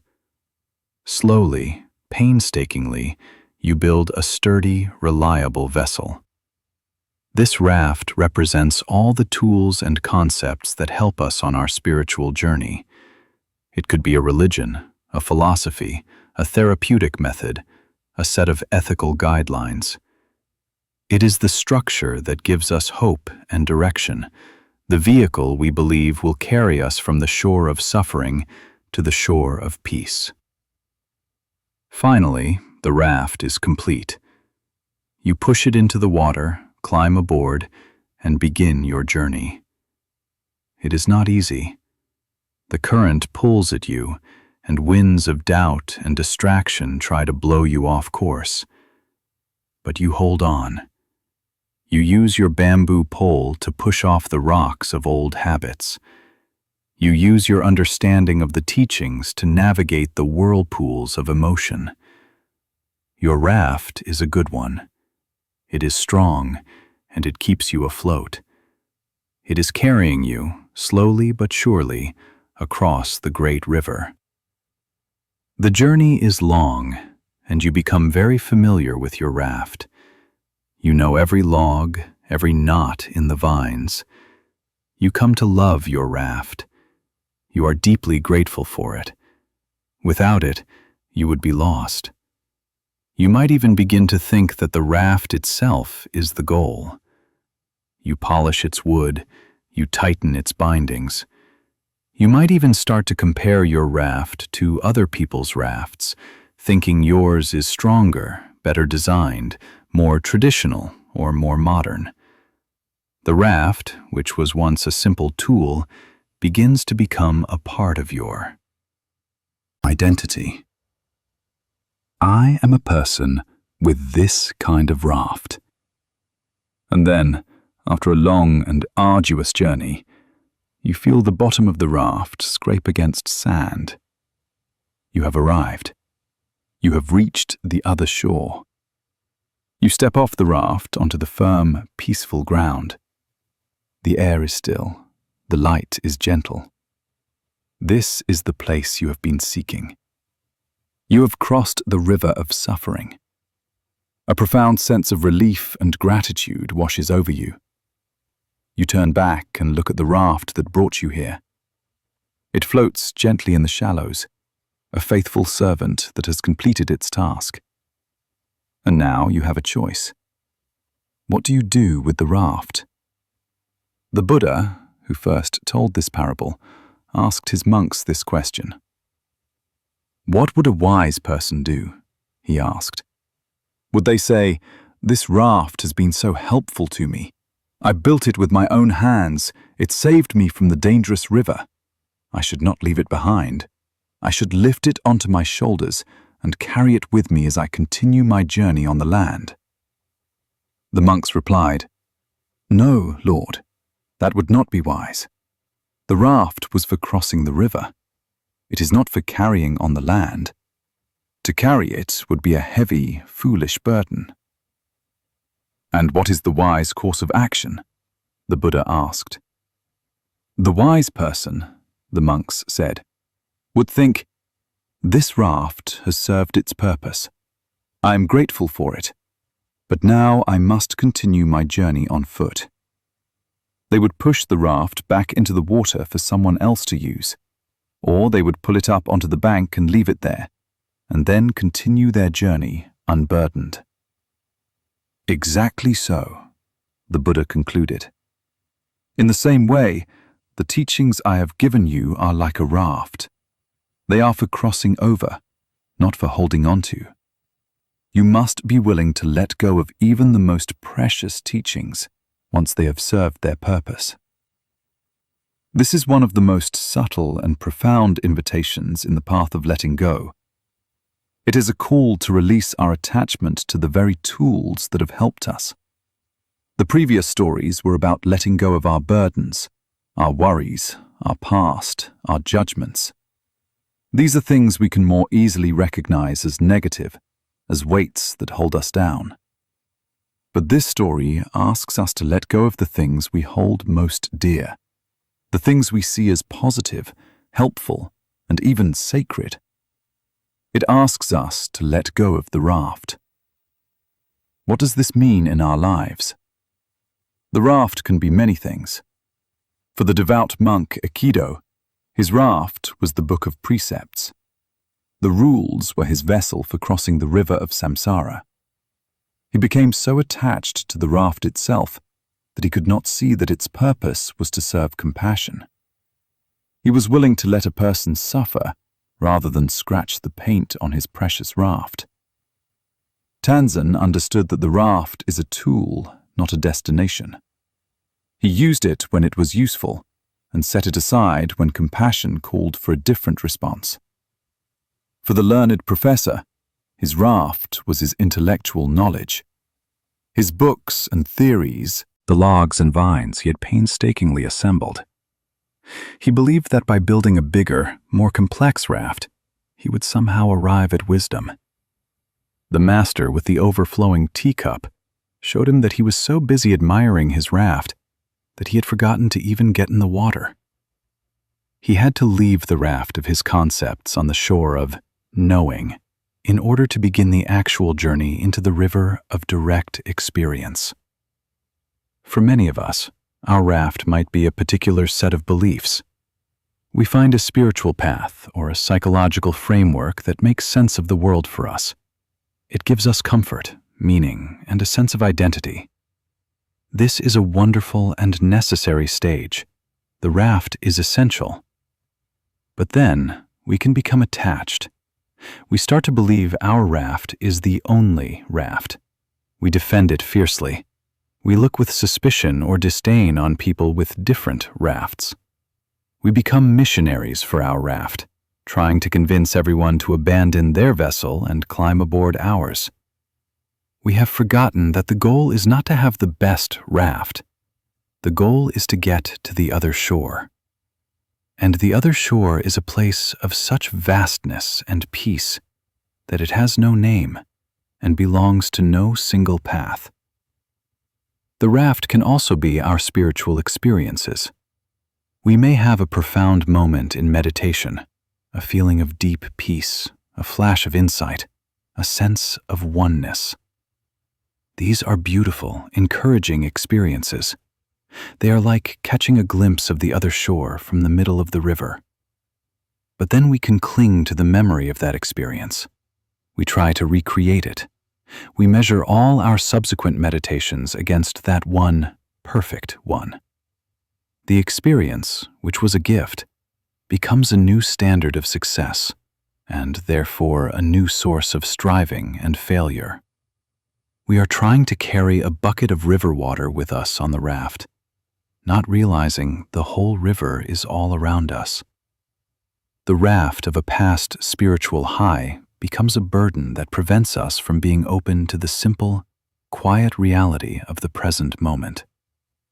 Even the idea of letting go itself can become a raft we cling to. We can turn it into a rigid doctrine, a new rule to follow. We might start judging ourselves and others based on how good they are at letting go. I must let go of my anger. I am a bad practitioner for feeling this. We use the teaching of the raft as a new stick to beat ourselves with. This is a very subtle trap. It is like trying to use the raft to hit yourself over the head.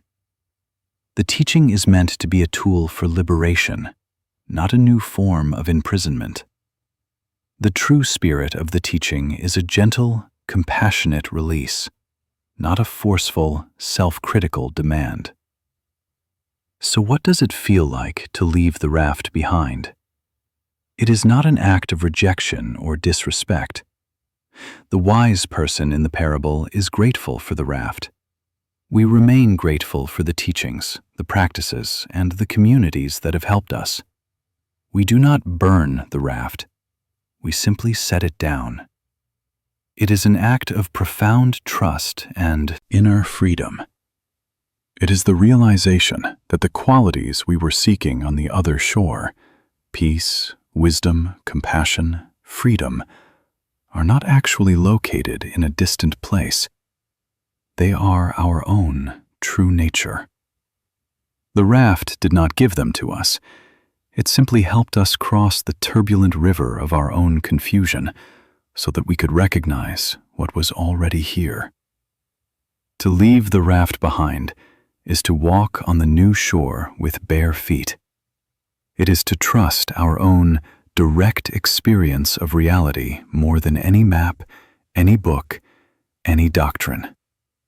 It is to move from a faith that is based on belief in a teaching to a faith that is based on a deep inner knowing, a direct seeing into the nature of things. Your actions are no longer guided by an external rulebook, but by an internal compass of wisdom and compassion that has been awakened through your practice. You have, in a sense, become the raft. You are now a buoyant, resilient, and free being, able to navigate the waters of life without clinging. This is the ultimate letting go. It is the release of the seeker, the release of the spiritual project, the release of the very idea of a destination.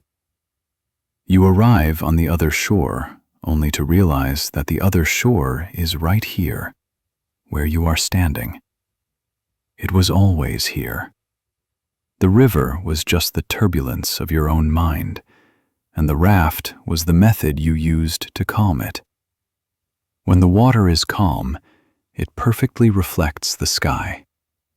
When the mind is still, it perfectly reflects your own enlightened nature. You don't need to go anywhere. This does not mean you abandon your practices. The wise person on the shore may still know how to build a raft, and may even teach others to do so. A Zen master who has left the raft behind still meditates every day, but the quality of the practice changes. It is no longer done with a sense of striving, of trying to get somewhere. It is done as an expression of the peace that has already been realized. You meditate not to become peaceful, but because you are peace.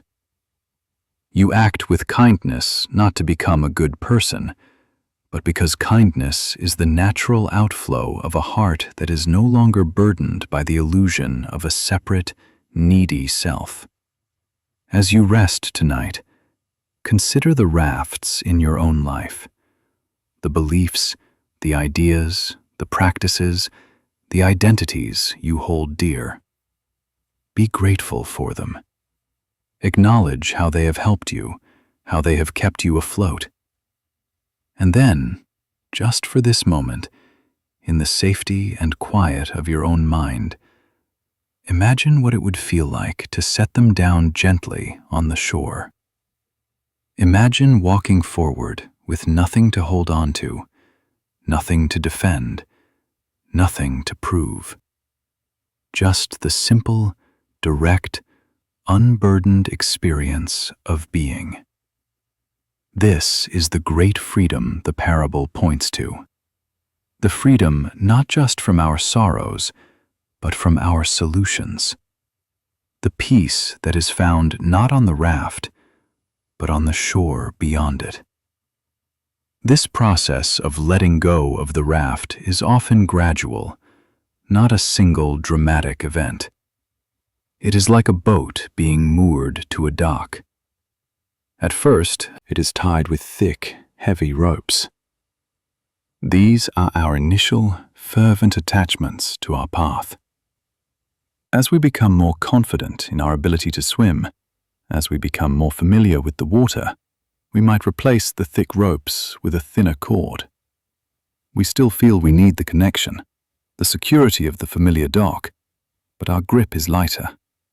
We might even untie the boat for short excursions, exploring the nearby waters, always knowing we can return to the safety of the dock. Then, one day, we realize that we are no longer afraid of the water. We have discovered our own buoyancy. We see that the boat is not separate from the water, but is held and supported by it. The dock, which once seemed like the source of all safety, now looks like a limitation, a place of confinement. With a heart full of gratitude for the stability it once provided, we untie the final cord and allow the boat to drift freely into the open water. We have not rejected the dock. We have simply outgrown our need for it. Our security is no longer in the rope that ties us to a fixed point, but in our trust of the water itself. This transition requires courage. The ego, the part of us that loves certainty and identity, will protest. What will I be without my beliefs? It will ask. Who am I without my group, my tradition, my label? The raft provides a clear and comforting identity. To let it go is to step into a state of not knowing, which the ego perceives as dangerous. It is to become a citizen of the vast, open ocean, rather than a resident of a small, well-defined harbor. But the heart knows that this vastness is not an empty void. It is the expanse of true freedom. Consider the metaphor of a scaffold around a building. The scaffold is absolutely essential for the construction. It provides the support, the structure, the means by which the workers can build the beautiful edifice. But what happens when the building is complete? The wise builder does not say, "This scaffold was so helpful, I think I will leave it here forever." To do so would be to obscure the beauty of the very thing it helped to create. The final act of construction is the dismantling of the scaffold. Only then can the true form of the building be revealed in all its glory. Our spiritual practices and beliefs are the scaffold. They are the temporary structures we use to build the inner temple of wisdom and peace. But the temple is not the scaffold. Once the inner work is done, once the walls are true and the roof is sound, the scaffold must be removed. To cling to the scaffold is to live your life on a construction site, forever obscuring the finished masterpiece that is your own true nature. Letting go of the raft is the moment we take down the scaffold and move into the beautiful, finished temple of our own being. This is why in many Zen traditions, students are encouraged to kill the Buddha if they meet him on the road. This is not a literal or disrespectful instruction. It is a powerful reminder not to cling to an external image, even the most revered one. If your idea of Buddha becomes a fixed concept, a golden statue you worship outside of yourself, then that very concept has become a raft, a final, subtle attachment that prevents you from realizing the Buddha within your own heart. The teaching is a finger pointing at the moon. Once you have seen the moon, you no longer need the finger. To keep staring at the finger is to miss the celestial beauty it was pointing to. So as you drift toward sleep, allow the waters of your mind to grow calm. See the various rafts you may be holding on to, your ideas about how your life should be, your spiritual beliefs, even your identity as a good or struggling person. Acknowledge their value. Thank them for carrying you this far. And then, with a gentle inner exhale, imagine untying the ropes. Feel the lightness, the release, the quiet thrill of floating freely. There is no need to steer, no shore to reach. The journey and the destination have become one. You are simply floating, held and supported by the vast, peaceful water of being itself. This is the ultimate rest, the final letting go, where the traveler, the path, and the goal all dissolve into the silent, boundless peace of the present moment.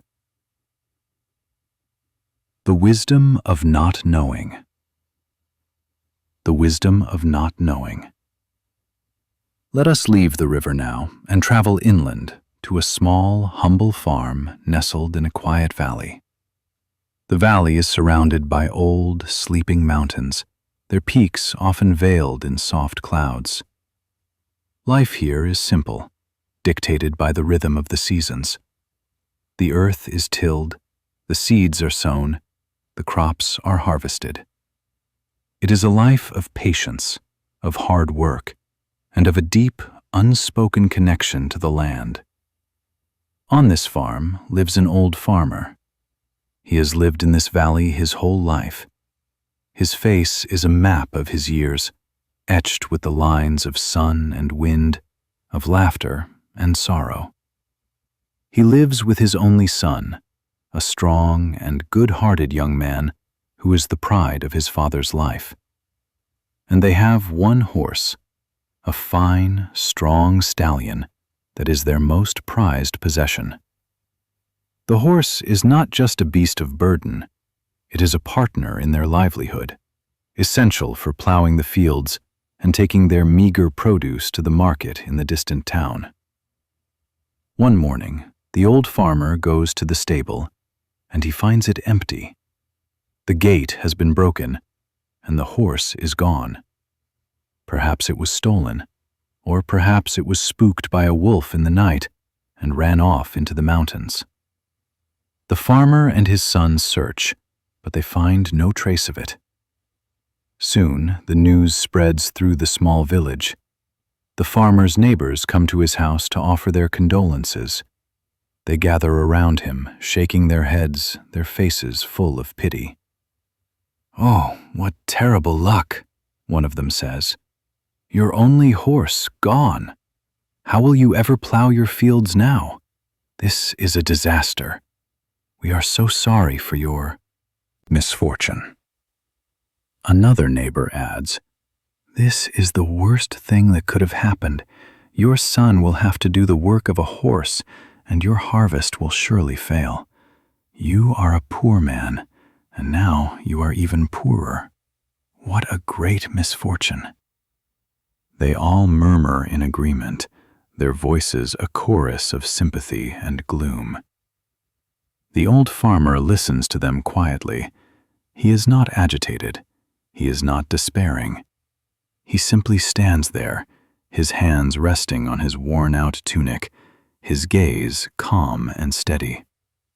When they have all finished speaking, he looks at them and says with a gentle, unwavering voice, "Maybe."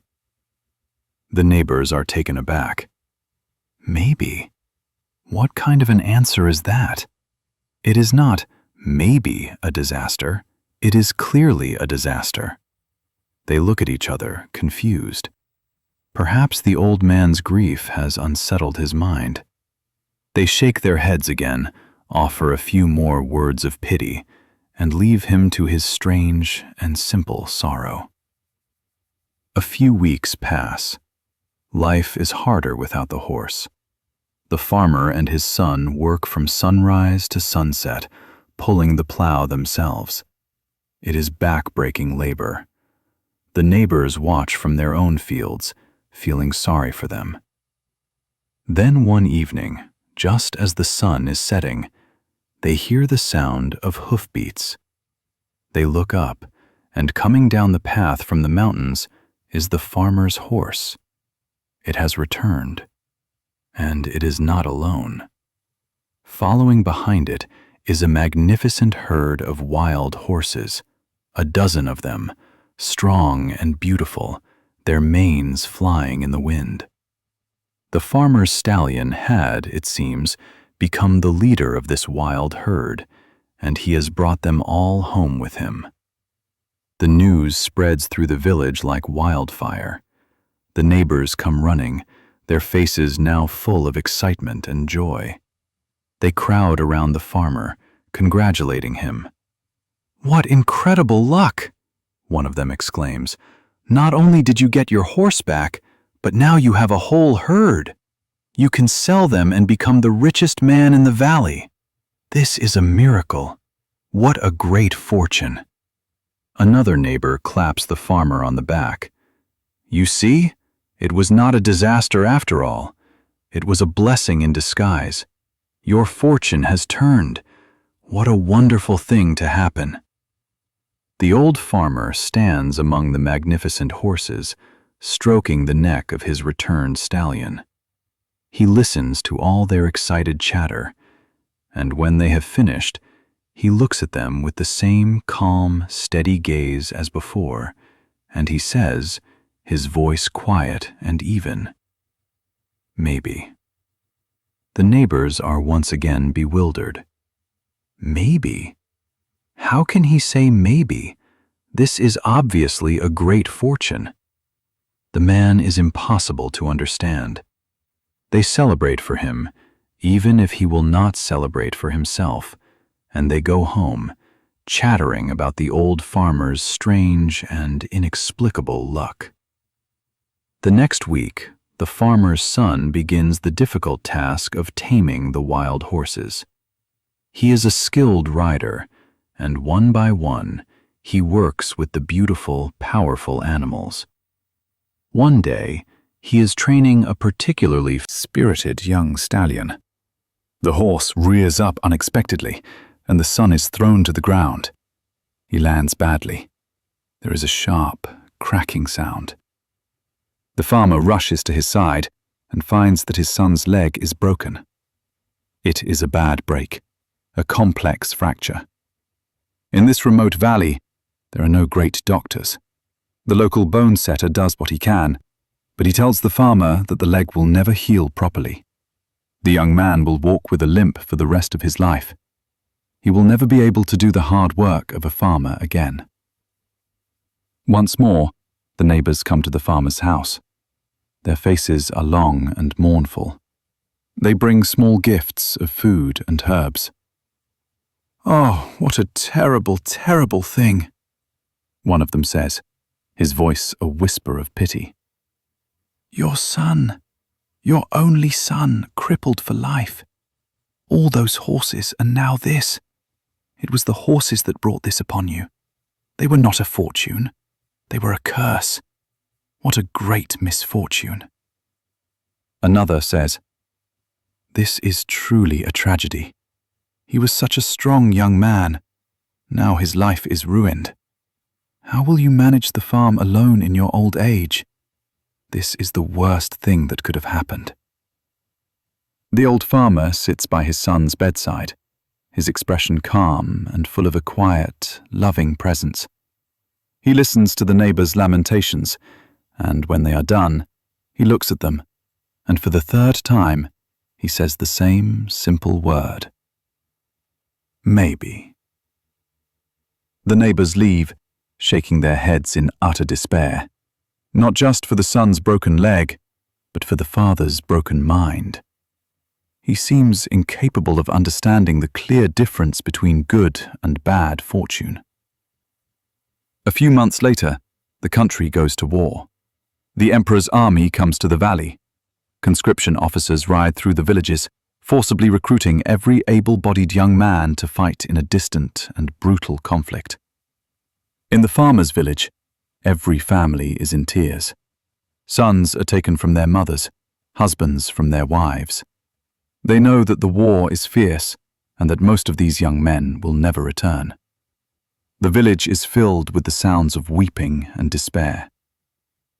The conscription officers come to the old farmer's house. They see his son lying in bed, his leg still bound in splints, badly misshapen.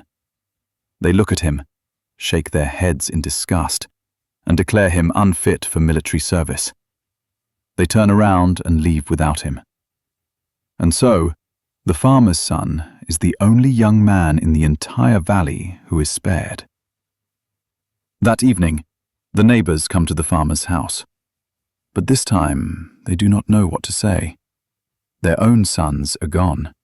Their own homes are filled with a terrible, empty silence. They look at the farmer and his son, together and safe. They look at the broken leg that has saved the young man's life. They begin to understand. They understand the farmer's maybe. They see, with a painful clarity, that what had seemed like a great misfortune was, in fact, a great fortune. And what had seemed like a great fortune, the arrival of the horses, had led to the misfortune that was actually a blessing. Their world of simple, solid labels, good, bad, lucky, unlucky, has been turned upside down. The old farmer is not a prophet.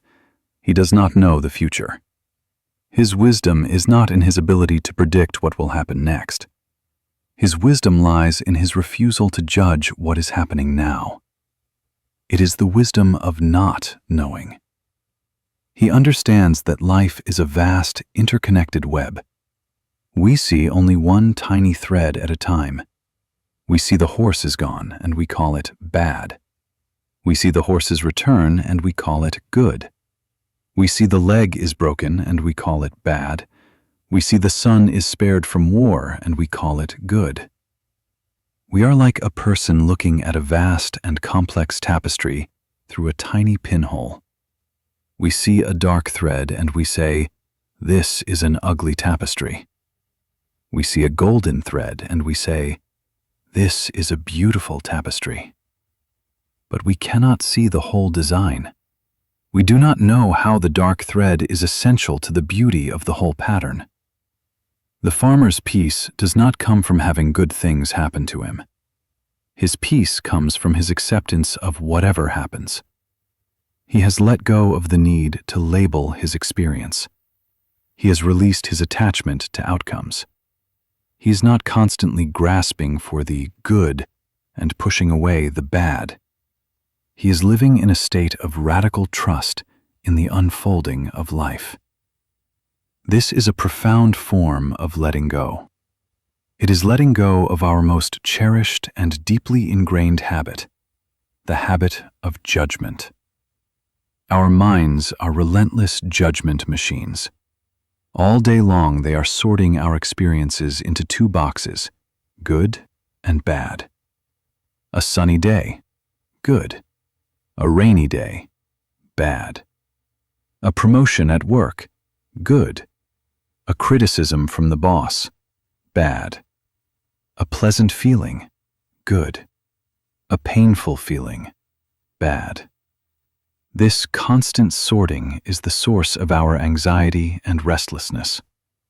When something good happens, we immediately become anxious about losing it. When something bad happens, we immediately start struggling to get rid of it. We live on a roller coaster of our own making, lurching between craving and aversion, hope and fear.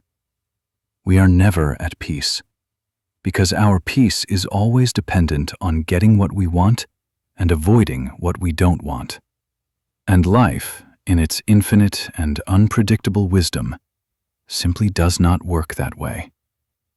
The farmer is not on the roller coaster. He is standing on the still ground, watching it go up and down. His secret is that he has emptied his cup of judgments. He is living in the space of maybe. Maybe is not a word of indifference. It is a word of profound openness. It is the recognition that we do not have the whole story. It is the humility to admit that our limited perspective cannot possibly grasp the full implications of any single event. It is a doorway into a state of quiet, curious presence. When you can meet a difficult situation, a lost job, a broken relationship, illness, with the inner spaciousness of maybe, everything changes. You are no longer at war with the moment. You are not adding a second layer of suffering, your judgment that this is bad, on top of the initial pain. You are simply with the reality of it. And in that space of non-judgmental acceptance, you have access to a deeper wisdom, a clearer intuition about how to respond. This is the wisdom of not knowing. It is not the ignorance of the uninformed. It is the spacious, open intelligence of a mind that is not cluttered with its own conclusions. It is the freedom that comes from letting go of the need to be in control, the need to know how the story will end. As you prepare for sleep, let the farmer's story be a gentle lullaby for your judging mind. Think of a situation in your life that you have labeled as bad, a worry, a difficulty, a source of stress. Hold it gently in your awareness. And then, just for a moment, see if you can whisper to it from the quietest part of your heart the farmer's simple, profound word, maybe. You don't have to believe it. You just have to be willing to entertain the possibility. The possibility that you don't have the whole story. The possibility that within this apparent misfortune, a hidden blessing may be waiting. In that small, humble word, there is a universe of peace. It is the peace of letting life be what it is, a mysterious, unpredictable, and ultimately unknowable dance. And all we are asked to do is to join the dance, without demanding to know the steps in advance. This wisdom of maybe is not a passive resignation. It is not about throwing up one's hands and refusing to act. The farmer still searched for his horse. He still cared for his son's broken leg. He participated fully in the events of his life. The difference is that he acted without the frantic, anxious energy that comes from judging a situation as a catastrophe. He did what was needed in the moment, but he did not carry the heavy mental burden of a story about the moment. His actions arose from a place of clear seeing and acceptance, not from a place of fear and resistance. This is a crucial distinction. Letting go of judgment does not mean becoming apathetic or irresponsible. It means freeing yourself from the paralysis of anxiety and the blindness of panic. When we are caught in the story of, "This is terrible, this is a disaster," our minds become narrow and rigid. Our options seem to shrink. We are more likely to make reactive, fear-based decisions. But when we can hold the situation in the spaciousness of maybe, our minds remain open and flexible. We are able to see a wider range of possibilities and respond to the situation with greater creativity and wisdom. The farmer, free from despair, could focus all his energy on the practical tasks at hand, comforting his son, managing the farm, and dealing with the conscription officers. His inner peace made his outer actions more effective. We can practice this in the small moments of our day. You are stuck in traffic and late for an appointment. The mind's immediate reaction is judgment. This is bad. This is frustrating. My day is ruined. This judgment creates a cascade of stress hormones in the body. It creates a storm of angry and anxious thoughts in the mind. It is a heavy, useless burden to carry. What if, in that moment, you could introduce a little bit of the farmer's wisdom? You acknowledge the reality. I am in traffic. I will be late. And then you add the gentle whisper, maybe. Maybe this delay will prevent you from being involved in an accident up ahead. Maybe the person you are meeting is also running late. Maybe this unexpected pause is a gift, a moment to simply breathe and listen to the music on the radio. A moment of stillness you would not have otherwise had. You don't have to believe these possibilities are true. The point is not to create a new, positive story to replace the negative one. The point is to use maybe to dissolve the certainty of the negative story, to create a little space, a little breathing room in the mind. In that space, peace can find you, even in the middle of a traffic jam. This practice also cultivates a deep sense of humility. The habit of constant judgment comes from a place of subtle arrogance. It is the assumption that we know what is best, not just for ourselves, but for the universe. We have a detailed plan for how life should unfold, and we become angry or frightened when life deviates from our script. The farmer's wisdom is rooted in a profound humility. He is not the author of the script. He is an actor in a play whose plot is far too vast and complex for him to comprehend. His role is simply to play his part in each scene with as much presence and grace as he can muster, without demanding to know what will happen in the final act. This humility is the antidote to the modern affliction of control. We live in a culture that tells us we can and should control everything: our careers, our health, our emotions, our children's futures. This illusion of control is the source of immense stress. We are like a person trying to command the weather, and we are constantly exhausted and disappointed by our failure. The wisdom of not knowing is the gentle release of this impossible task. It is the relief of handing the reins back to the universe.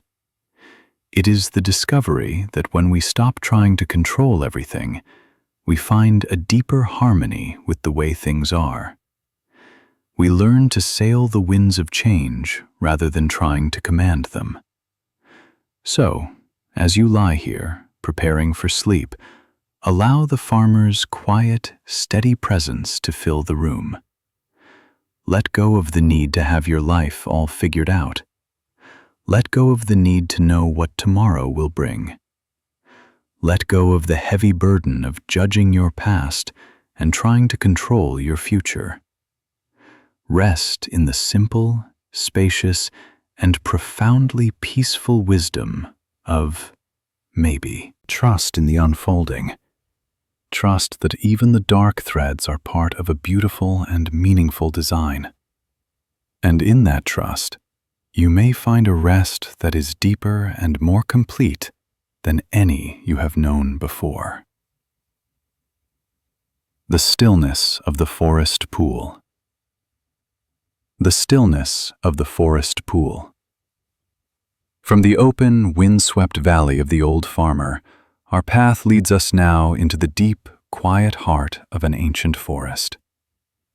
Imagine you are walking on a trail that is soft underfoot, a carpet of fallen pine needles and moss built up over centuries. The air is cool and smells of damp earth, of decaying leaves, and the sharp, clean scent of cedar. Above you, the canopy of the trees is so thick that only a few shafts of silver light pierce the gloom, illuminating dust motes dancing in the still air. It is a place of profound silence, a silence that is not empty, but full. It is full of the patient, breathing life of the trees, the slow, unseen work of roots and fungi, the quiet presence of a world that moves at a different pace from our own. As you walk, you carry with you the residue of your day. Your mind is still active, still churning with thoughts, memories, and plans. It is like you are carrying a jar of cloudy water. With every step on the soft path, you are hoping the water will clear. But the very motion of your walking, the very effort of your thinking, keeps the sediment suspended, swirling. You feel a familiar restlessness, a sense of being unsettled, a longing for clarity and peace. You feel that if you could just do something, think harder, solve the problem, figure it all out, the water in your jar would become clear. You follow the path deeper into the woods, drawn by a sense of intuition, until you come to a small, hidden clearing. And there, in the center of the clearing, is a forest pool. It is not a grand lake, but a small, perfect circle of water, held in a basin of moss-covered stone. It looks as if it has been here since the beginning of time. The ancient trees that surround it stand like silent, patient guardians, their branches reaching over the water as if in a gesture of blessing. And the water is perfectly, impossibly still. It is so clear that you can see every smooth, colored pebble on the bottom. You can see the slow, graceful dance of a water beetle, its legs making tiny, imperceptible ripples. But the most remarkable thing is its surface. The surface is a flawless mirror. It holds a perfect, unbroken reflection of the sky above, of the gentle gray clouds, and the intricate lace of the branches that frame it. To look at the pool is to feel a deep sense of peace enter your own heart. It is a vision of perfect stillness, of profound and natural clarity. This forest pool is a perfect image of your own mind. Your mind, in its natural, undisturbed state, is just like this. It is inherently clear, still, and luminous. It has the natural capacity to reflect the world with perfect, unbiased clarity. This stillness is not something you need to create, or achieve, or import from somewhere else. It is your birthright. It is the fundamental nature of your own awareness. But as you stand there, watching, a small deer timidly steps out from behind a tree. It dips its head to drink from the edge of the pool. As it drinks, its muzzle gently stirs the water, and a small cloud of silt and mud rises from the bottom. The perfect reflection is broken. The water in that spot becomes cloudy, opaque. The deer, having quenched its thirst, retreats back into the forest. A moment later, a gust of wind sighs through the high branches of the trees. It sends a shower of leaves and pine needles spiraling down onto the surface of the pool. Each one that lands creates a small circle of ripples that spreads outwards, intersecting with the others, creating a complex, shimmering pattern on the water. The mirror is shattered into 1,000 moving pieces. And then a squirrel, chasing a rival, dislodges a small stone from the bank. It falls into the water with a soft plop. The stone sinks to the bottom, but in its wake, it stirs up a larger cloud of mud and decaying leaves from the depths. The water becomes murky, brown. The clarity is completely gone. You can no longer see the pebbles on the bottom. The reflection of the sky has vanished, replaced by a turbulent, cloudy confusion. The deer, the wind, the stone. These are the events of our lives. They are the thoughts, the emotions, the sensations that constantly arise in our minds. A difficult conversation is a deer stirring the mud. An unexpected piece of bad news is a stone falling into the water. A busy, stressful day is a constant wind, covering the surface with the debris of 1,000 tiny distractions. And now the pool is cloudy. The mind is agitated. This is the state we know so well, the state of anxiety, of confusion, of being overwhelmed. And what is our first, most deeply ingrained instinct when we find our minds in this state? Our instinct is to fix it. Our instinct is to jump into the pool and do something. We plunge our hands into the murky water and try to grab the floating particles of sediment.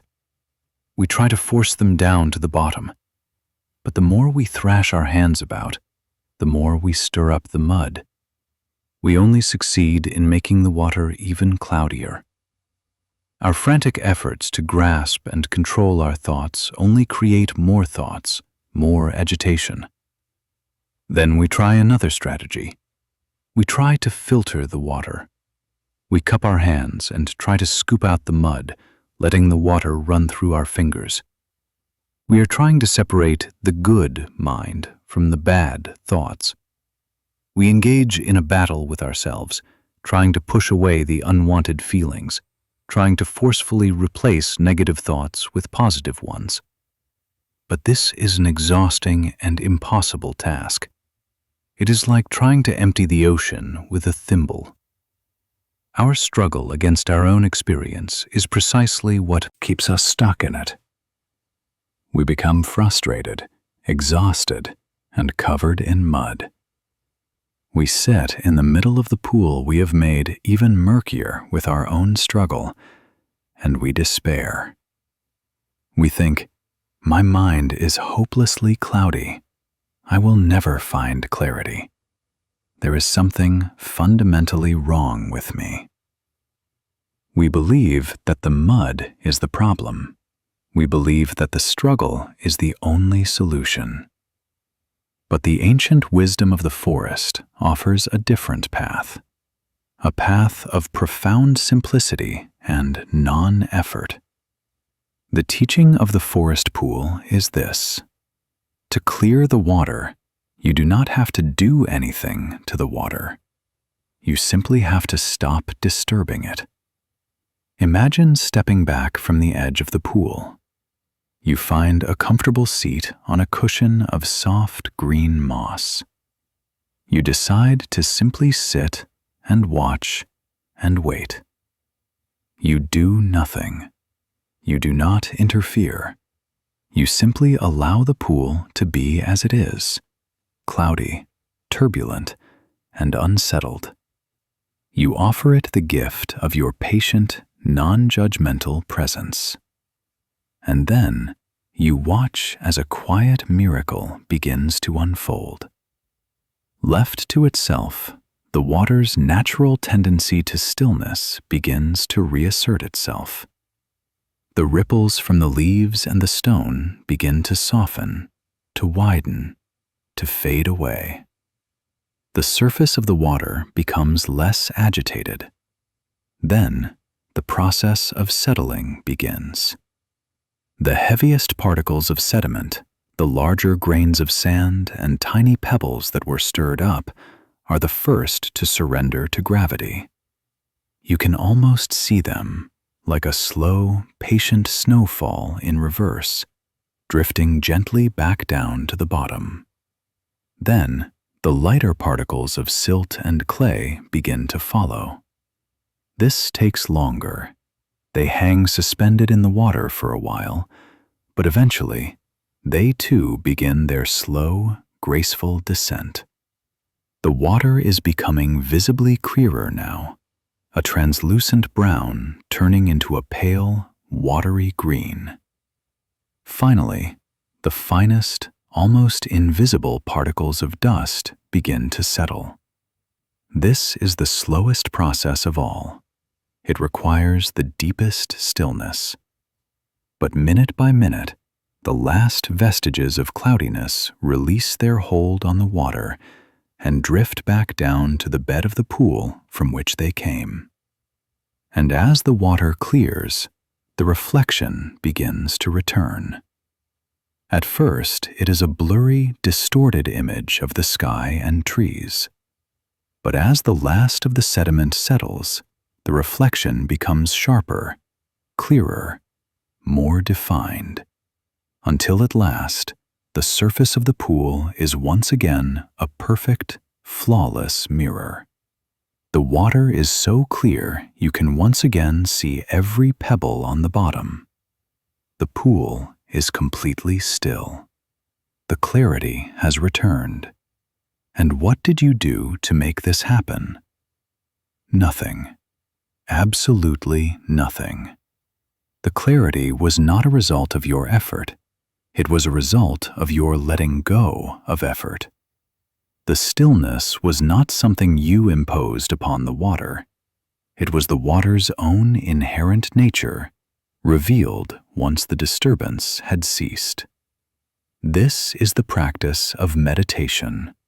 It is the practice of being with our own minds. We sit and we allow the sediment of our thoughts and feelings to be there. We do not try to grab them. We do not try to push them away. We do not judge them as good or bad. We simply let them be. And we trust in the mind's natural, inherent tendency to settle. The sediment is not an enemy. The mud, the silt, the decaying leaves, they are not poison. They are a natural part of the pool's ecosystem. In the same way, our thoughts and emotions, even the difficult ones, are not enemies. Our sadness, our anger, our fear, they are not signs that we are broken. They are a natural part of the ecosystem of our human heart. They are simply energy, information, weather patterns passing through. The practice is not to get rid of the sediment forever. That is impossible. The practice is to learn to let it settle. Every time we sit quietly, every time we choose not to react to a difficult emotion, every time we allow a thought to pass without chasing after it, we are stepping back from the edge of the pool. We are allowing the natural clearing process to happen. With practice, we find that the settling happens more and more quickly. The mind becomes more resilient. The stones of life will still fall in. The winds of change will still blow. But we know, with a deep and quiet confidence, that if we just give it a little time, the clarity will return. It always does. As you lie here now, ready for sleep, let your bed be the soft, mossy bank of the forest pool. Your mind has been stirred up by the events of the day. There is sediment swirling within it. Thoughts about tomorrow, memories from yesterday, feelings of worry or excitement. Do not try to do anything about it.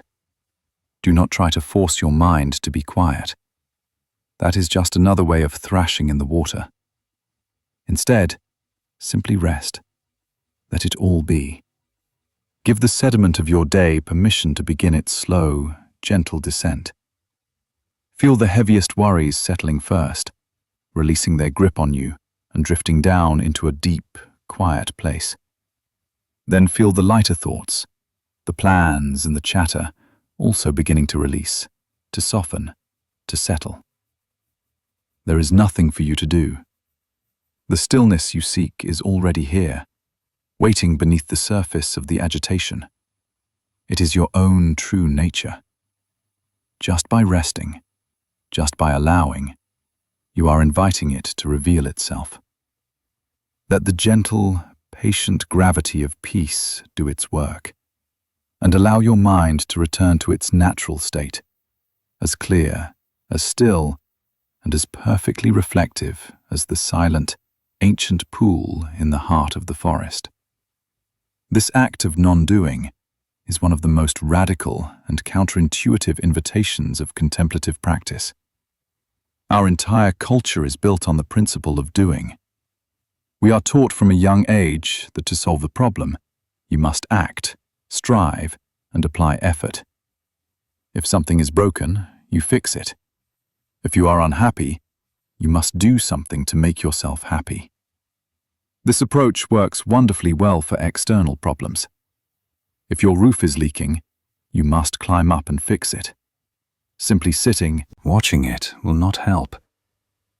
But we make a fundamental mistake when we apply this same external, problem-solving logic to the inner world of our own minds. The mind is not a leaking roof. It is a living ecosystem, like the forest pool. Its nature is not static. It is dynamic and self-regulating. When we try to fix our minds, we are acting like an anxious gardener who, wanting his plants to grow faster, keeps pulling them up by the roots to check their progress.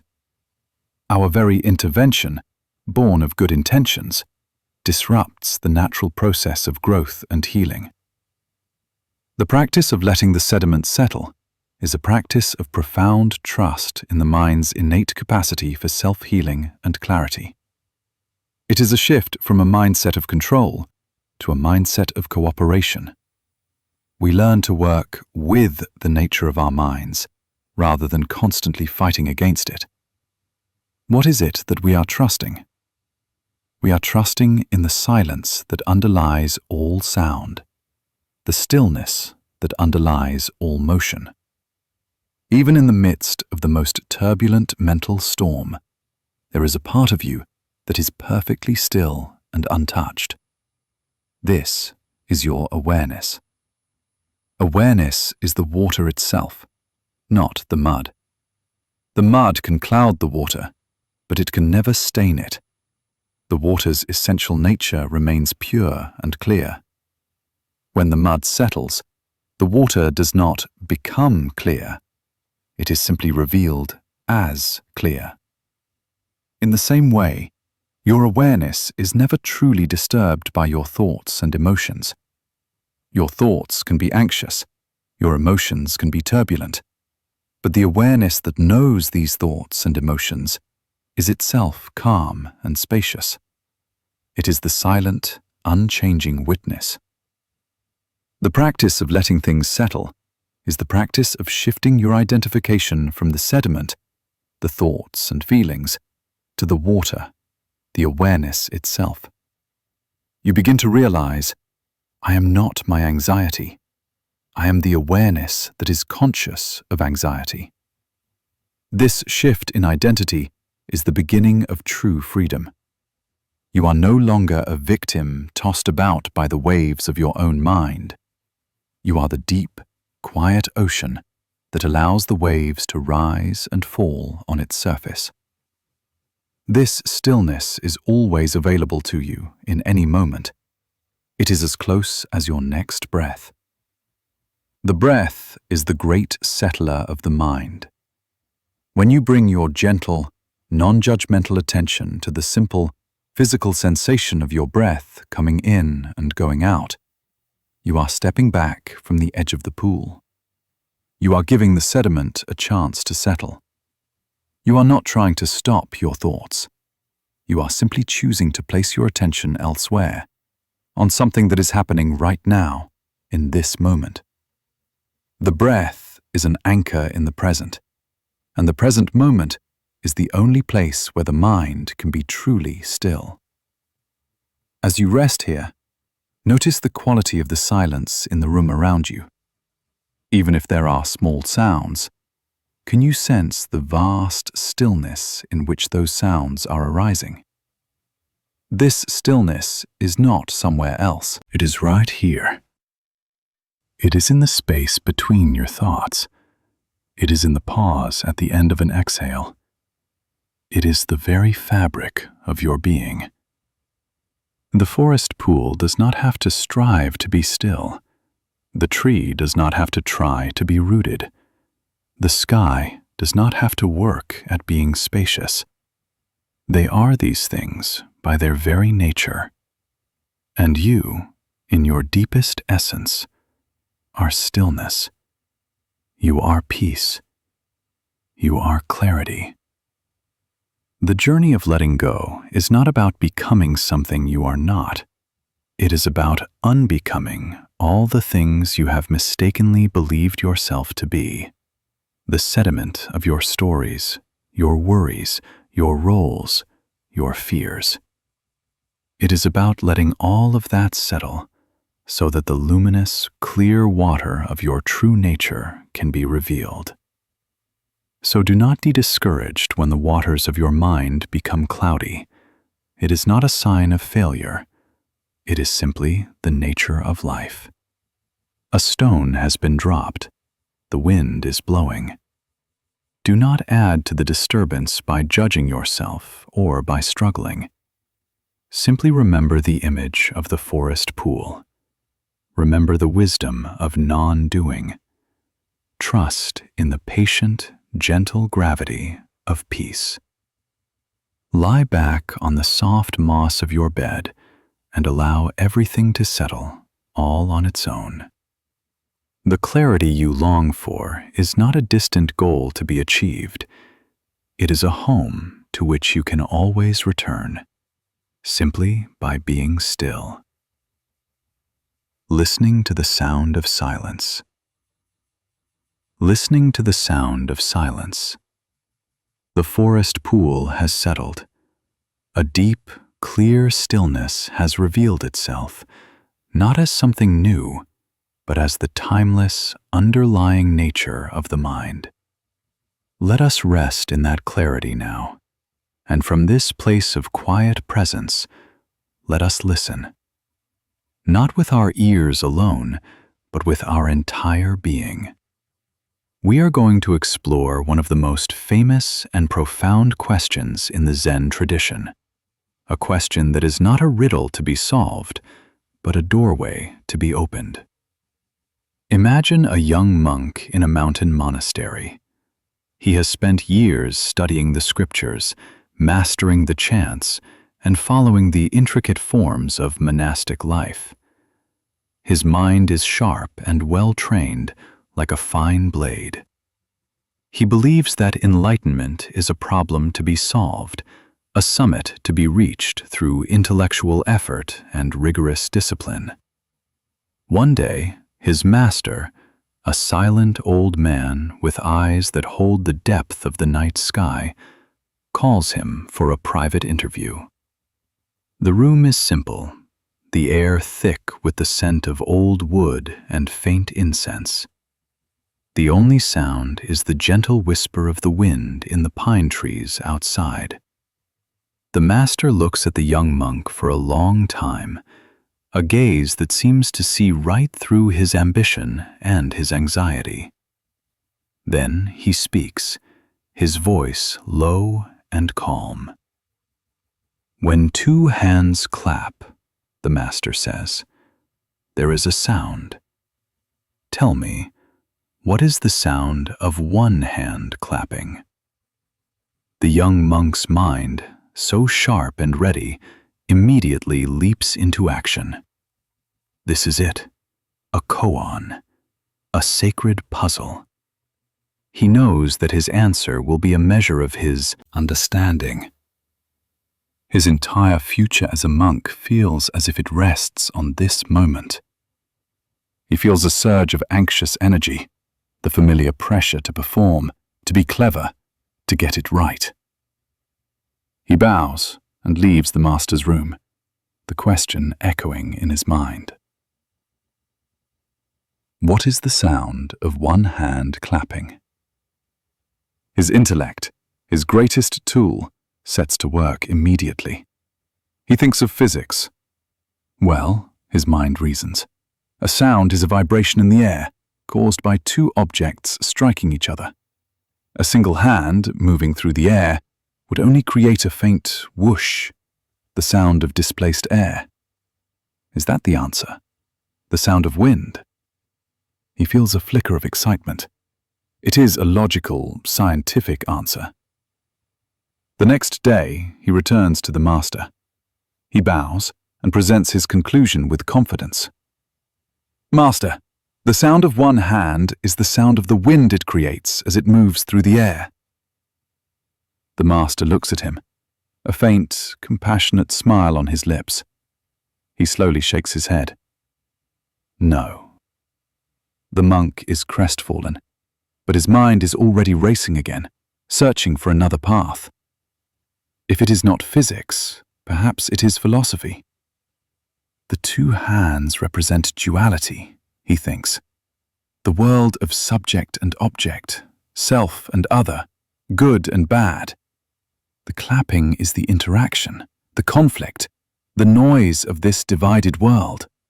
Therefore, the sound of one hand must be the sound of non-duality, the sound of unity, of the world before it is split in two. This feels much deeper, more profound. He spends the day polishing this idea, finding quotes from the scriptures to support it. He returns to the master, his heart beating with renewed hope. He presents his philosophical answer, his voice full of conviction. The master listens patiently. Then, once again, he slowly, gently shakes his head. No. Now the monk is truly frustrated.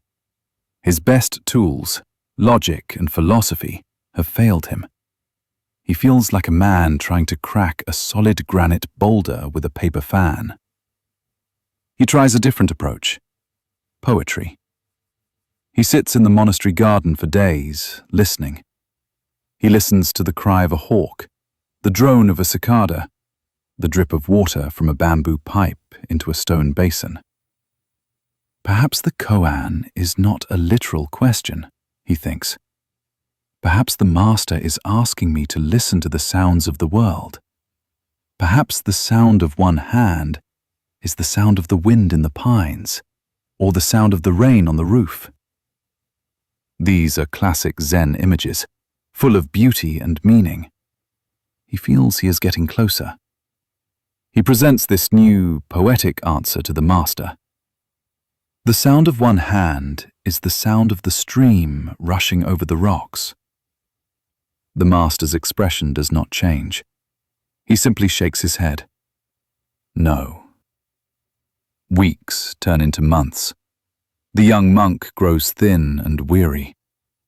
The koan has become his constant companion, a tormentor that gives him no rest. He has offered the master dozens of answers. He has brought him clever paradoxes, lines from ancient poems, complex metaphysical theories. He has even tried performing gestures, thinking the answer might be non-verbal. Each time, the answer is the same. A silent, gentle, unyielding no. His brilliant mind, once his greatest pride, now feels like a cage. It is a noisy, frantic machine, endlessly producing answers, each one more useless than the last. He has exhausted his library of knowledge, his capacity for reason, his poetic imagination. He has nothing left. He is completely and utterly defeated. One evening, he sits in the dark, empty meditation hall. He is not trying to meditate. He is not trying to solve the koan. He has given up. He is simply sitting in the depths of his own failure. His mind, for once, blessedly, silent. It is the silence of pure exhaustion. The water in the jar of his mind is not clear because he has willed it to be. It is clear because he has finally stopped shaking it. He has let go. He has let go of the need to know, the need to be right, the need to succeed. He has emptied his cup so completely that there is not even a single drop of hope left in it. He is just there, breathing, in the dark, and in that vast, empty silence, he begins to listen. He is not listening for anything. He is not trying to hear the sound of one hand. He is simply listening. And he begins to hear the silence itself. He hears it not as an absence of noise, but as a living, vibrant presence. It is the background against which all sounds happen. It is the vast, still canvas upon which the world is painted. His listening deepens. It moves beyond his ears. He can feel the silence in the wood of the floorboards. He can feel it in the air on his skin. He can feel it inside his own body, in the quiet, rhythmic pulse of his own blood, in the space between his thoughts. And then it happens. It is not a thought. It is not an idea. It is a direct, undeniable experience. He realizes that the sound of one hand is not something to be heard. It is the hearing itself. It is the silent, ever-present awareness that is listening to the silence. It is the sound of his own being, before it is named, before it is judged, before it is divided into a me who hears and a sound that is heard. It is the sound of the universe listening to itself. It is not the whoosh of air. It is not a metaphor for non-duality. It is not the wind in the pines. It is this, right here, right now, the simple, unadorned, silent presence of existence. He gets up, walks to the master's room, and bows. The master looks at him, and in the young monk's eyes he sees not a clever answer, but a deep, quiet peace. The master nods. Yes. The question has done its work. This koan is not for your intellect. It is for your heart. It is a tool designed to do one thing: to break the machine of the analytical mind. Your mind, like the young monk's, wants to solve everything. It chews on your worries. It rehearses your plans. It analyzes your past. It believes that if it just thinks hard enough, Can figure everything out and finally be at peace. But some things cannot be figured out, and peace cannot be achieved through thinking. Peace is what is revealed when thinking stops. The sound of one hand is an invitation to let go of the problem-solving mind. It is a gentle way of asking your mind to perform a task it cannot possibly do, so that it will finally give up and become quiet. As you lie here in the stillness of your room, let this koan be your companion. Do not try to answer it. That is the old habit, the path of the young monk in his frantic early days. Instead, let the question itself wash over you. What is the sound of one hand clapping? Let the question be a gentle broom that sweeps the mind clean of all its other, smaller questions. Let it sweep away the thoughts of tomorrow's to-do list. Let it sweep away the echoes of today's conversations. Let it sweep away the residue of your worries and your fears. And in the space that is cleared, simply listen. Listen to the silence in your room. Can you hear it? Not as an absence, but as a presence. A soft, gentle, loving presence that is holding you. Listen to the space between sounds, the hum of the house, the distant whisper of traffic. These sounds are like islands in a vast ocean of silence. Rest your attention on the ocean, not the islands. Listen with your whole body. Feel the quiet hum of your own aliveness. This is the sound of one hand. It is the sound of your life, breathing itself, right here, right now, without any effort on your part. The young monk's mistake was to think that the sound was something separate from himself, something he had to find out there. His breakthrough came when he realized it was in here. It was his own fundamental nature. The peace you seek is not somewhere else. It is not in a future where all your problems are solved. It is right here. It is the silent, aware presence that is listening to these words right now. It is the sound of your own being. So let go of the search. Let go of the effort. You have tried so hard for so long. You have carried your own koans, your problems, your struggles, and tried to solve them with your busy mind. For tonight, just for these few moments, you can put them all down. You can surrender.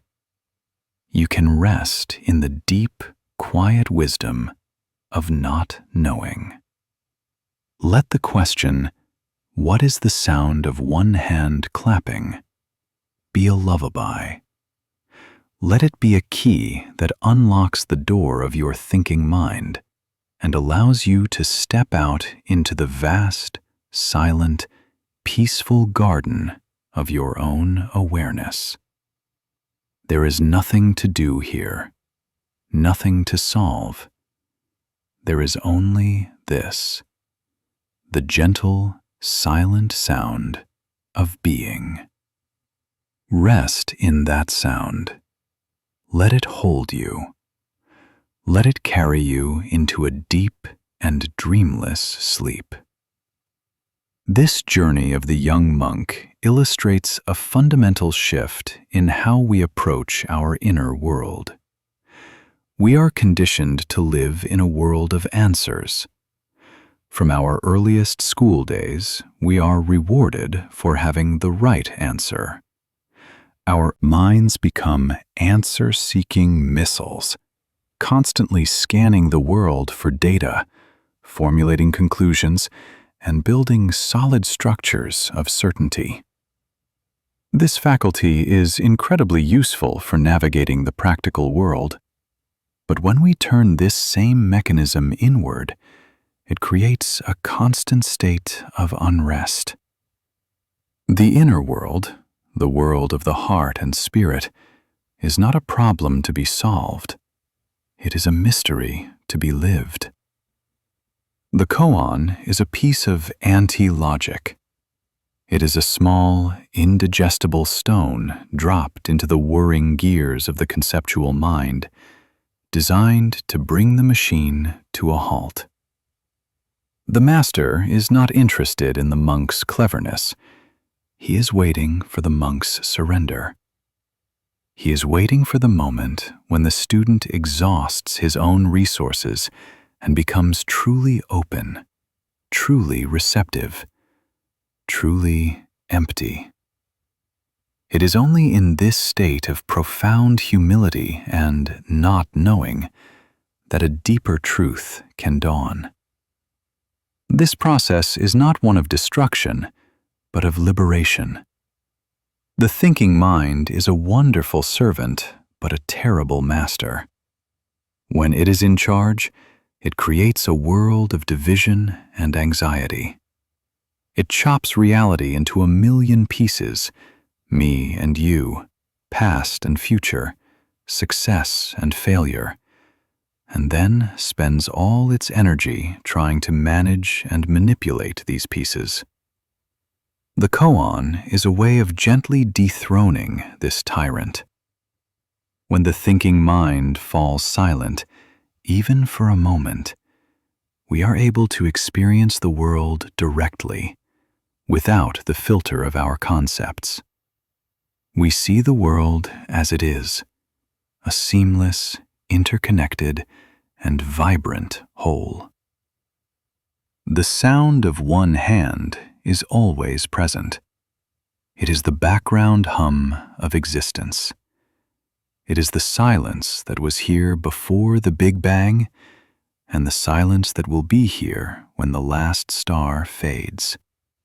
It is the stillness within the hurricane, the quiet in the heart of the city. We do not hear it because we are constantly distracted by the noise of our own thinking. Our inner dialogue is so loud and insistent that it drowns out the subtle music of reality. Imagine you are standing by a beautiful waterfall. The roar of the water is immense, powerful, and all-consuming. But if you could, just for a moment, turn down the volume of the waterfall, you would begin to hear the other, quieter sounds. The song of a bird in a nearby tree, the rustle of leaves in the wind, the beating of your own heart.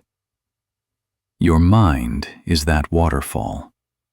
Its constant cascade of thoughts, worries, and plans creates a roar that makes it impossible to hear the sound of silence. The koan is a way of turning down the volume. It doesn't stop the waterfall. Thoughts will still flow, but it creates a space of inner quiet where you can begin to perceive something deeper. This listening is a form of deep relaxation. The effort to think, to analyze, to solve, is a form of tension. It creates a subtle contraction in the body and mind. When you let go of that effort, when you simply rest in a state of open, receptive listening, that tension dissolves. It is a profound act of self-compassion. You are giving yourself permission to stop striving, to stop struggling. You are allowing yourself to simply be. This is a state that is deeply healing. In the silence, the fragmented parts of ourselves can begin to knit themselves back together. The nervous system, constantly agitated by the demands of the thinking mind, can downregulate and find its natural equilibrium. The heart, often guarded and defended, can soften and open. The silence is not empty. It is a restorative balm, a source of profound nourishment for the soul. As you lie here, you can engage in this practice in a very simple way. Let the question of the one hand be a gentle anchor. Whenever you notice your mind has drifted off into a chain of thought, a worry about work, a memory of a conversation, you don't need to judge yourself.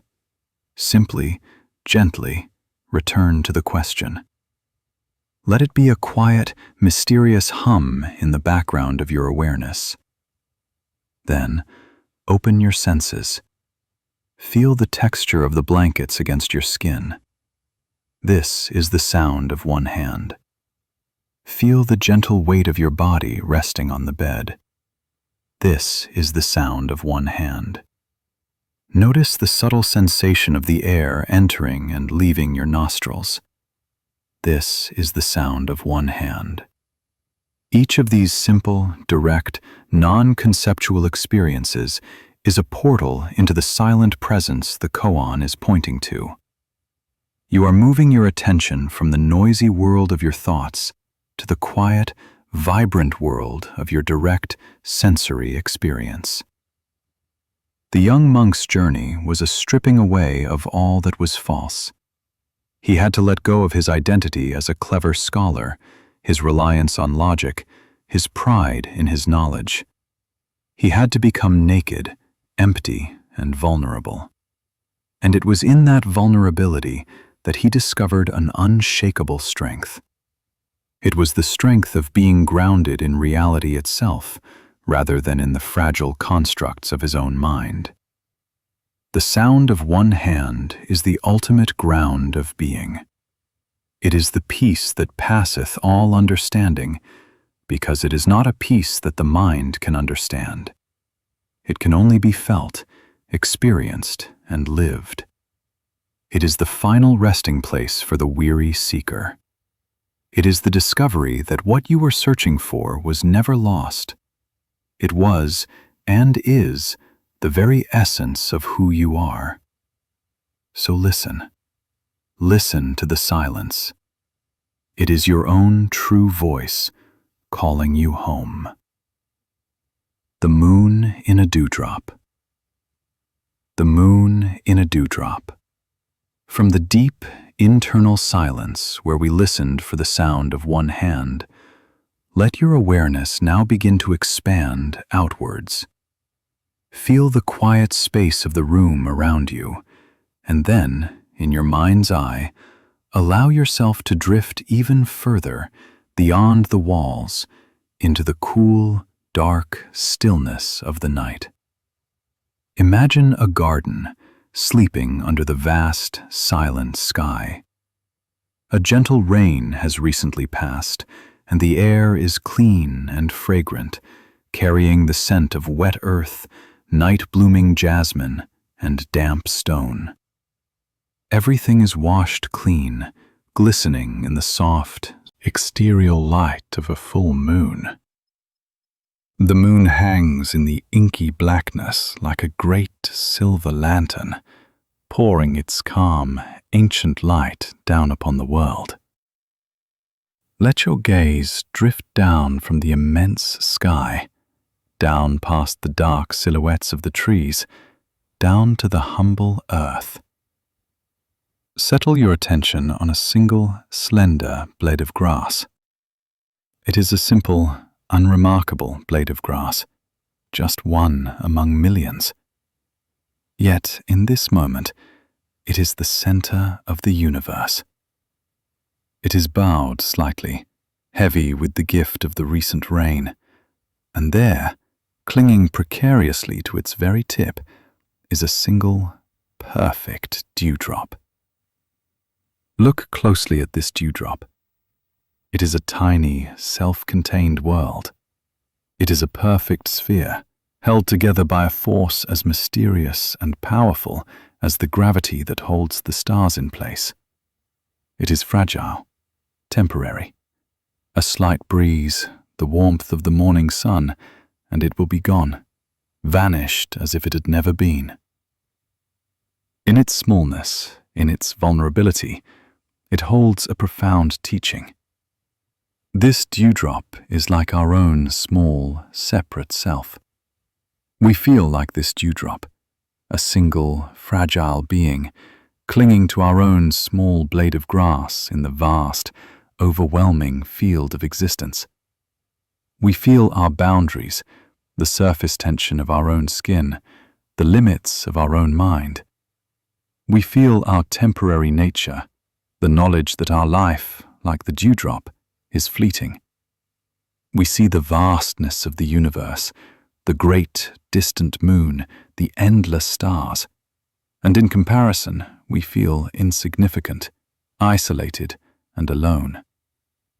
Our worries and fears are the trembling of the blade of grass, the constant threat that we might fall, that we might break, that we might evaporate into nothingness.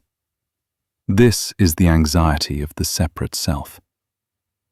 But stay here, in the quiet of the garden. Do not turn away from this feeling of smallness. Simply be with the dewdrop. Watch.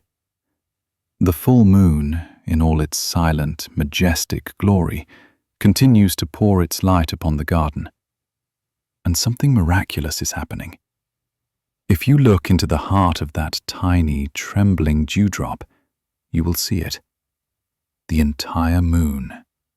The great, luminous, perfect sphere of the moon is perfectly reflected, perfectly contained within the tiny sphere of the dewdrop. It is not a picture of the moon. It is not a memory of the moon. The actual light that has traveled for thousands of miles from the moon itself is captured and held in this one tiny, glistening point. The vastness of the cosmos is held within the smallness of a single drop of water. This is the great secret. The dewdrop does not have to stretch or struggle to contain the moon. It does not break under the immensity of the reflection. It simply, effortlessly, receives it. And the moon, for its part, does not have to shrink or diminish itself to fit inside the dewdrop. It remains as vast and complete as ever. The moon does not get wet, and the dewdrop is not disturbed. There is a perfect, harmonious meeting. The vast and the small are not two separate things. They are two aspects of one single, seamless reality. This is the truth of your own being. You feel like the small, separate dewdrop, but your true nature, the quiet, clear awareness that is looking out through your eyes right now, is the vast and luminous moon. The peace, the stillness, the boundless wisdom you seek is not somewhere else. It is not something you need to acquire or achieve. It is already here, perfectly reflected in the clear water of your own consciousness. Our mistake is that we are constantly stirring the water. Like the forest pool, our minds are clouded by the sediment of our thinking. Our worries, our plans, our judgments, our stories about who we are. These are the mud that makes the water of our consciousness opaque. And when the water is cloudy, it cannot reflect the moon. The moon is still there, shining as brightly as ever, but its reflection cannot be seen. We look into our own minds and see only the murky confusion of our own thoughts, and we believe that is all we are. The practice of letting go is the practice of allowing the water to become still. It is the practice of letting the sediment of our frantic mental activity settle. As we rest, as we breathe, as we allow our thoughts to be without clinging to them, the water of the mind naturally begins to clear. And as it clears, the reflection begins to appear. We begin to catch glimpses of the vast, peaceful, luminous nature that has been here all along. The dewdrop is not separate from the world. It may seem like a distinct individual thing, but what is it made of? It is made of the rain that fell from the sky. The sky is in the dewdrop. It is made of the water that was drawn up from the earth. The earth is in the dewdrop. It rests upon a blade of grass, and so the life of the plant, the energy of the sun that feeds the plant, is also in the dewdrop. The dewdrop is a temporary gathering place for the entire universe. It has no real, solid, independent existence of its own. In the same way, you are not separate from the world. Your body is made of the food you have eaten, the water you have drunk, the air you are breathing. The earth, the sky, the sun are all within you. Your thoughts and feelings are shaped by the culture you live in, the people you have met, the language you speak. You are a unique and beautiful pattern, a temporary gathering place for the entire cosmos. The feeling of being a solid, separate, isolated self is an illusion, a trick of the mind. It is the surface tension of the dewdrop, creating the appearance of a boundary where, in reality, there is only a continuous flow. To understand this is to be free from the deepest anxiety of all, the fear of annihilation. The dewdrop is afraid of the morning sun because the sun will mean its end. But when the sun comes and warms the blade of grass, the dewdrop does not die. It simply changes form. It evaporates, becomes a part of the air, rises to form a cloud, and will one day fall again as rain. It is released from its small, temporary form and returns to the vast, eternal cycle of which it has always been a part of. It lets go of being a dewdrop, and in doing so, it becomes the sky. This is the promise of letting go. When we let go of our fierce, anxious clinging to our small, separate self, our story, our ego, our identity, we do not disappear. We discover that we are something far, far greater. We are the entire process. We are the rain, the grass, the dewdrop, the moon, and the reflection. We are life itself, expressing itself for a short time in this particular, precious form. As you lie here, preparing for sleep, let yourself become the dewdrop. Feel the smallness and the preciousness of your own body, resting here on your own blade of grass.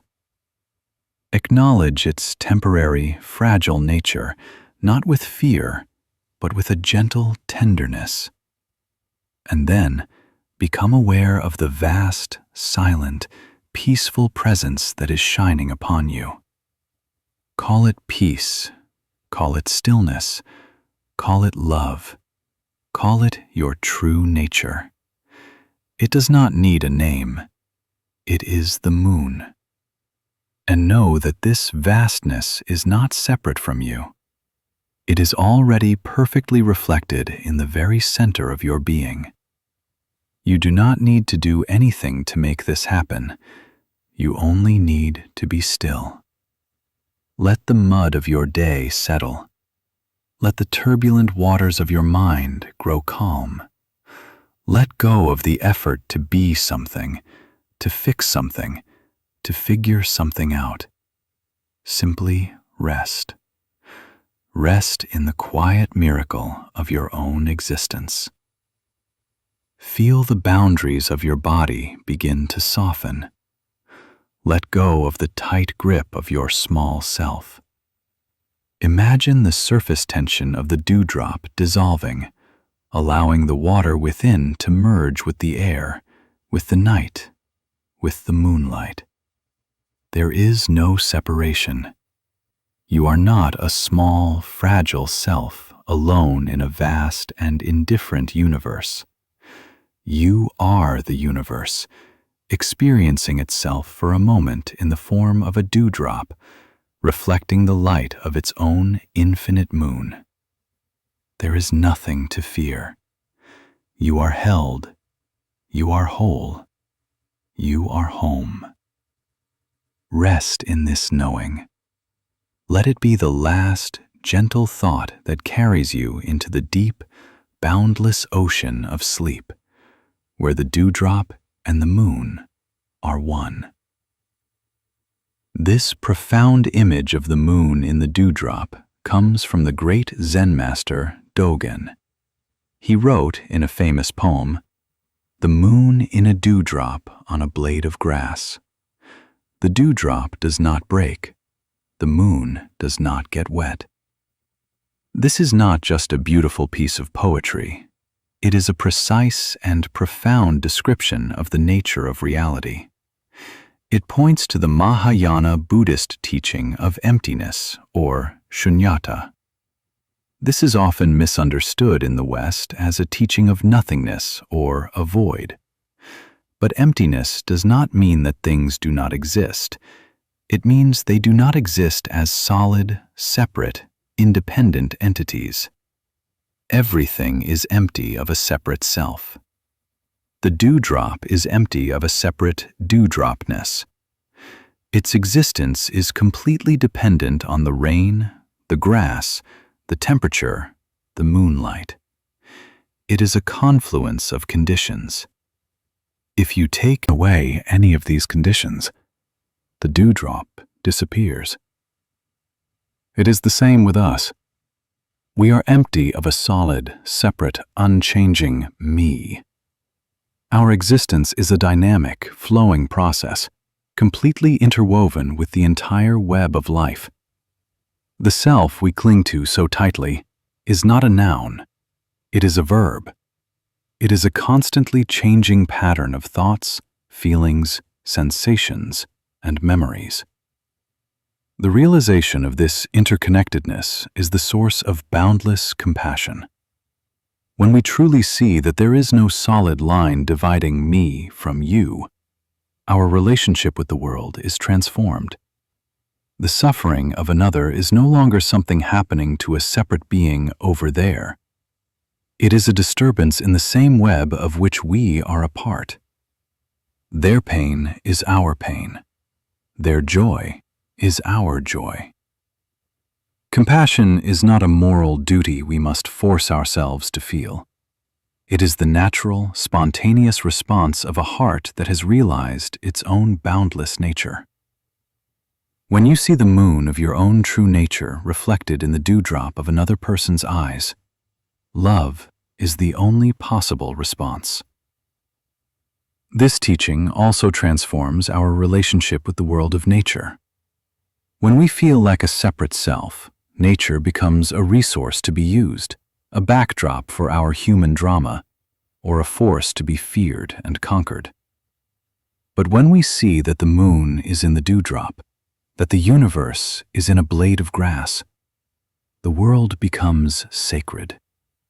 Every tree, every stone, every creature becomes a teacher, a unique and precious expression of the same life that is breathing through us. We are no longer masters of the world. We are participants in its sacred dance. A profound sense of reverence and care arises naturally. We protect the forest and the river not just because it is practical, but because we recognize them as parts of our own larger body. The image of the moon in the dewdrop also contains a deep teaching about the present moment. The reflection of the moon only appears in the dewdrop now.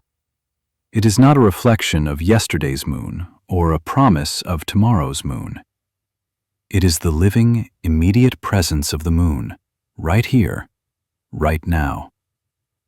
Our minds, however, are rarely here. We live in the past, replaying old memories, carrying old grievances, like a dewdrop trying to hold on to the reflection of a moon that has already set. Or we live in the future, filled with anxiety or anticipation, like a dewdrop trembling in fear of a sun that has not yet risen. In doing so, we miss the only reality there is, this present moment.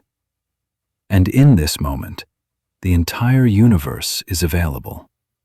The peace, the joy, the love we seek is not in some future state of perfection.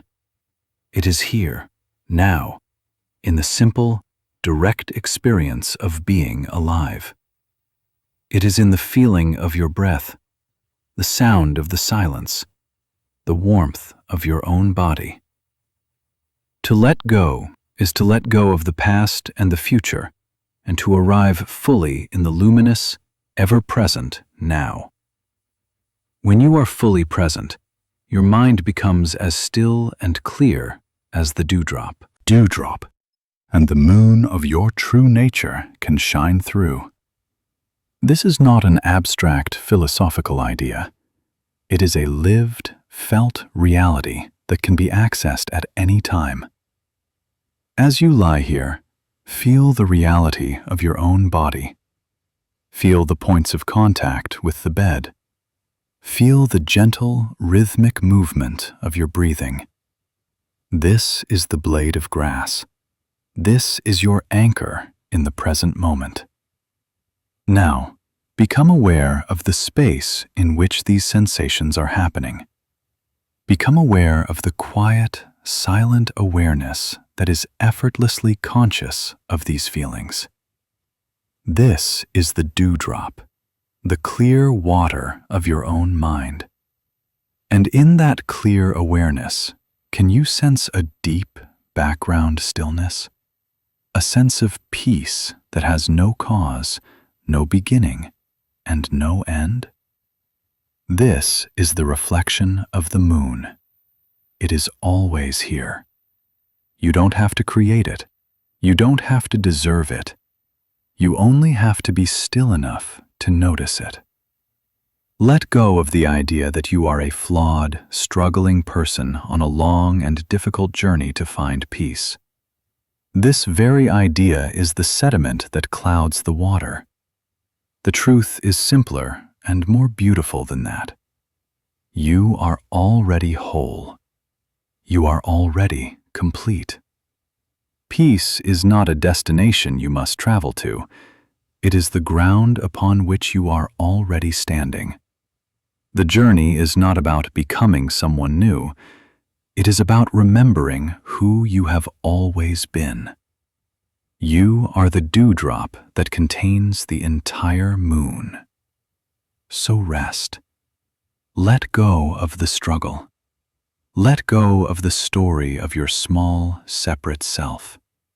Feel yourself dissolving into the vast, peaceful, interconnected reality of this present moment. You are not just in the universe is in you. You are not just reflecting the light, you are the light. Allow this gentle, profound truth to be your final lullaby.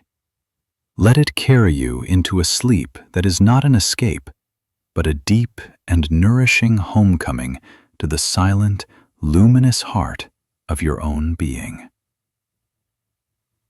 Peace in every step. Peace in every step. We have traveled a long way together tonight. We began with the image of a tightly clenched fist, feeling the weight of all that we carry.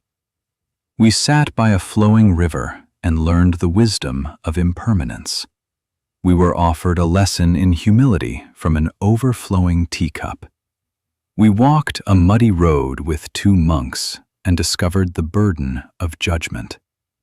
We built a raft to cross a great river, only to learn the freedom of leaving it on the shore. We stood with an old farmer in his valley and found peace in the wisdom of not knowing. We watched a forest pool and saw how clarity arises from stillness. We listened in the darkness for a sound that could not be heard and found the silence of our own being. And in a moonlit garden, we saw the entire universe reflected in a single dewdrop. Each of these stories, each of these images, has been a station on a journey inward, a journey of letting go. We have been moving from a state of anxiety and contraction to a state of stillness and release, preparing the ground of our being for deep and peaceful rest. And now, we arrive at our final destination, which is not a destination at all, but the place where we have always been. The present moment, the ordinary world, our very own life. There is a famous series of images in Zen called the 10 Bulls, or the 10 ox-herding pictures. They depict the stages of the spiritual journey. The seeker starts by searching for the bull, which represents his true nature. He finds its tracks, gets a glimpse of it, and then struggles to tame it.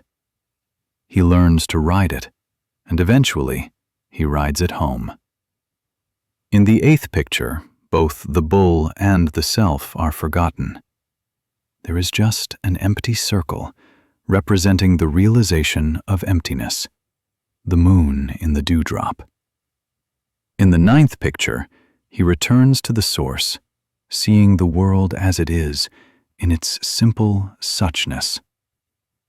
But the journey does not end there, in a state of transcendent emptiness. There is a 10th and final picture. It is called Entering the Marketplace with Helping Hands. It shows the enlightened person, no longer a monk or a hermit on a mountaintop, but an ordinary-looking man, perhaps a bit plump and jolly, walking back into the village, back into the world of everyday life. He is not preaching or performing miracles. He is simply there, present, his face radiating a simple, unassuming joy. He is sharing a drink with the innkeeper, buying fish from the fishermen, playing with the village children. His enlightenment is not something he holds apart from the world. It is something he lives, naturally and effortlessly, in the most mundane of circumstances.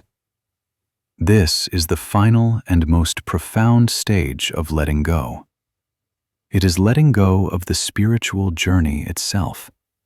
It is letting go of the distinction between the sacred and the profane, between meditation and daily life. It is the discovery that the peace we found in the silence of the forest pool can be found in the noise of the marketplace. It is the realization that the other shore was never across the river. It was always right here, under our own 2 feet. The title of this final stage is sometimes translated as Peace in Every Step. It points to a way of being in the world where our practice is no longer confined to a meditation cushion or a quiet moment of reflection. Our practice becomes our life, and our life becomes our practice. Every single step we take can be a step of peace, of mindfulness, of presence. Imagine the man from the 10th picture walking. He is not walking to get somewhere. The journey is not a means to an end.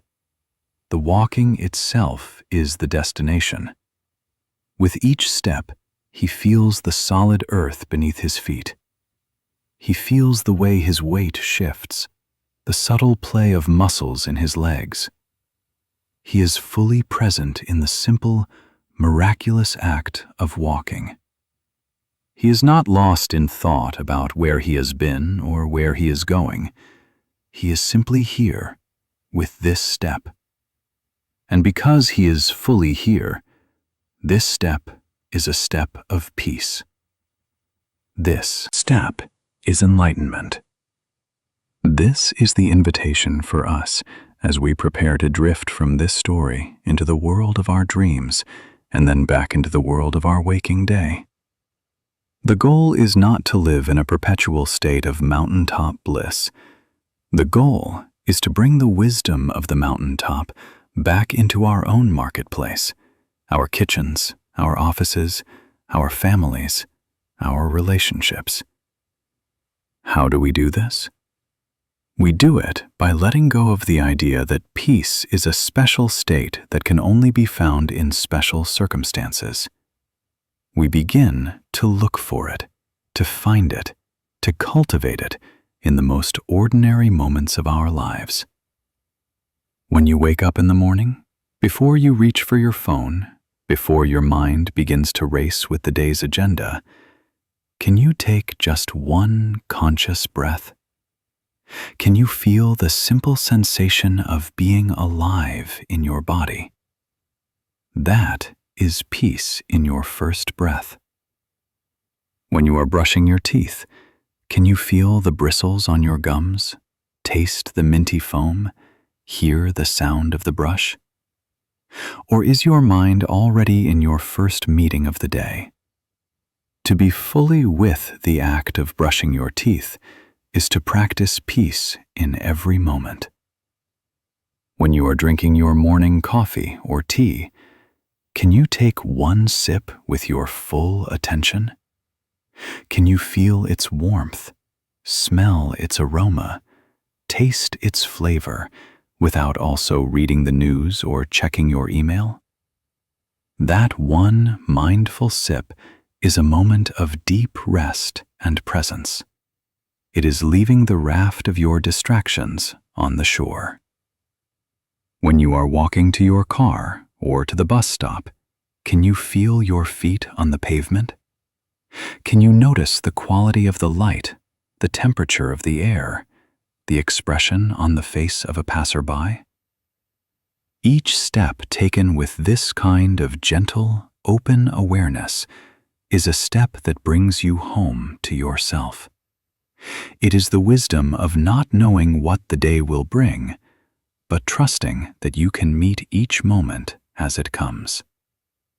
When you are at work, engaged in a difficult task or a challenging conversation, can you feel the anchor of your own breath? Can you feel the stillness of the forest pool within you, even as the surface of your day is turbulent? This is not about suppressing your thoughts or emotions. It is about remembering that you are the vast, silent awareness in which those thoughts and emotions are happening. You are the sky, and the difficult meeting is just a passing cloud. When you are eating a meal, can you taste your food? Can you honor the plants and animals, the farmers and the truck drivers, the cooks and the grocers, all the countless beings and conditions that came together to create that simple plate of food? To eat with this awareness is to see the moon in a dewdrop. It is to recognize your profound interconnection with the entire web of life. And at the end of the day, as you return to this sacred space of rest, can you let go of the day that has passed?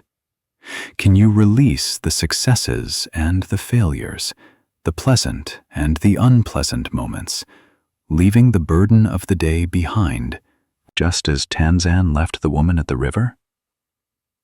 This is not a new set of rules to follow. It is not another burden of shoulds to add to your already heavy load. It is not about being perfectly mindful every single moment of every single day. That is an impossible standard that will only lead to more striving and more frustration. It is, rather, a gentle, compassionate invitation. It is an invitation to simply show up for your own life, a little more fully, a little more often. It is the practice of choosing presence over distraction, one moment at a time. It is the practice of choosing curiosity over judgment, one thought at a time. It is the practice of choosing compassion over fear, one breath at a time. The man in the 10th picture is not special. He is ordinary. His gift is that he has realized the profound sacredness of the ordinary. He has found his peace not by escaping the world, but by falling deeply in love with it, just as it is. He sees the overflowing teacup in every act of generosity. He hears the sound of one hand in the laughter of a child. His life has become a seamless expression of the peace he has discovered within. And so, this is where our journey ends, and where it truly begins. It begins with your next breath. It begins with the feeling of the blankets on your skin. It begins with the quiet intention to meet your dreams and then your morning, with a heart that is a little more open, a mind that is a little more still, a spirit that is a little more willing to let go. The peace you seek is not in this story. It is not in any book or any teaching. These are just fingers pointing at the moon. The peace you seek is woven into the very fabric of your life. It is in the rhythm of your own heart. It is in the light in your own eyes. It is in every single step you take on the sacred ground of this earth. If you let go, peace will find you. It will find you not in some distant future, but right here, in the stillness of this moment, in the gentle rising and falling of your breath. It has been here all along, waiting patiently for you to come home. So rest now. Rest deeply. Let go of everything. Let the stories and the images dissolve like dewdrops in the morning sun, and allow yourself to sink into the vast, silent, and profoundly peaceful ground of your own being. There is nothing left to do, nowhere left to go. You are already home.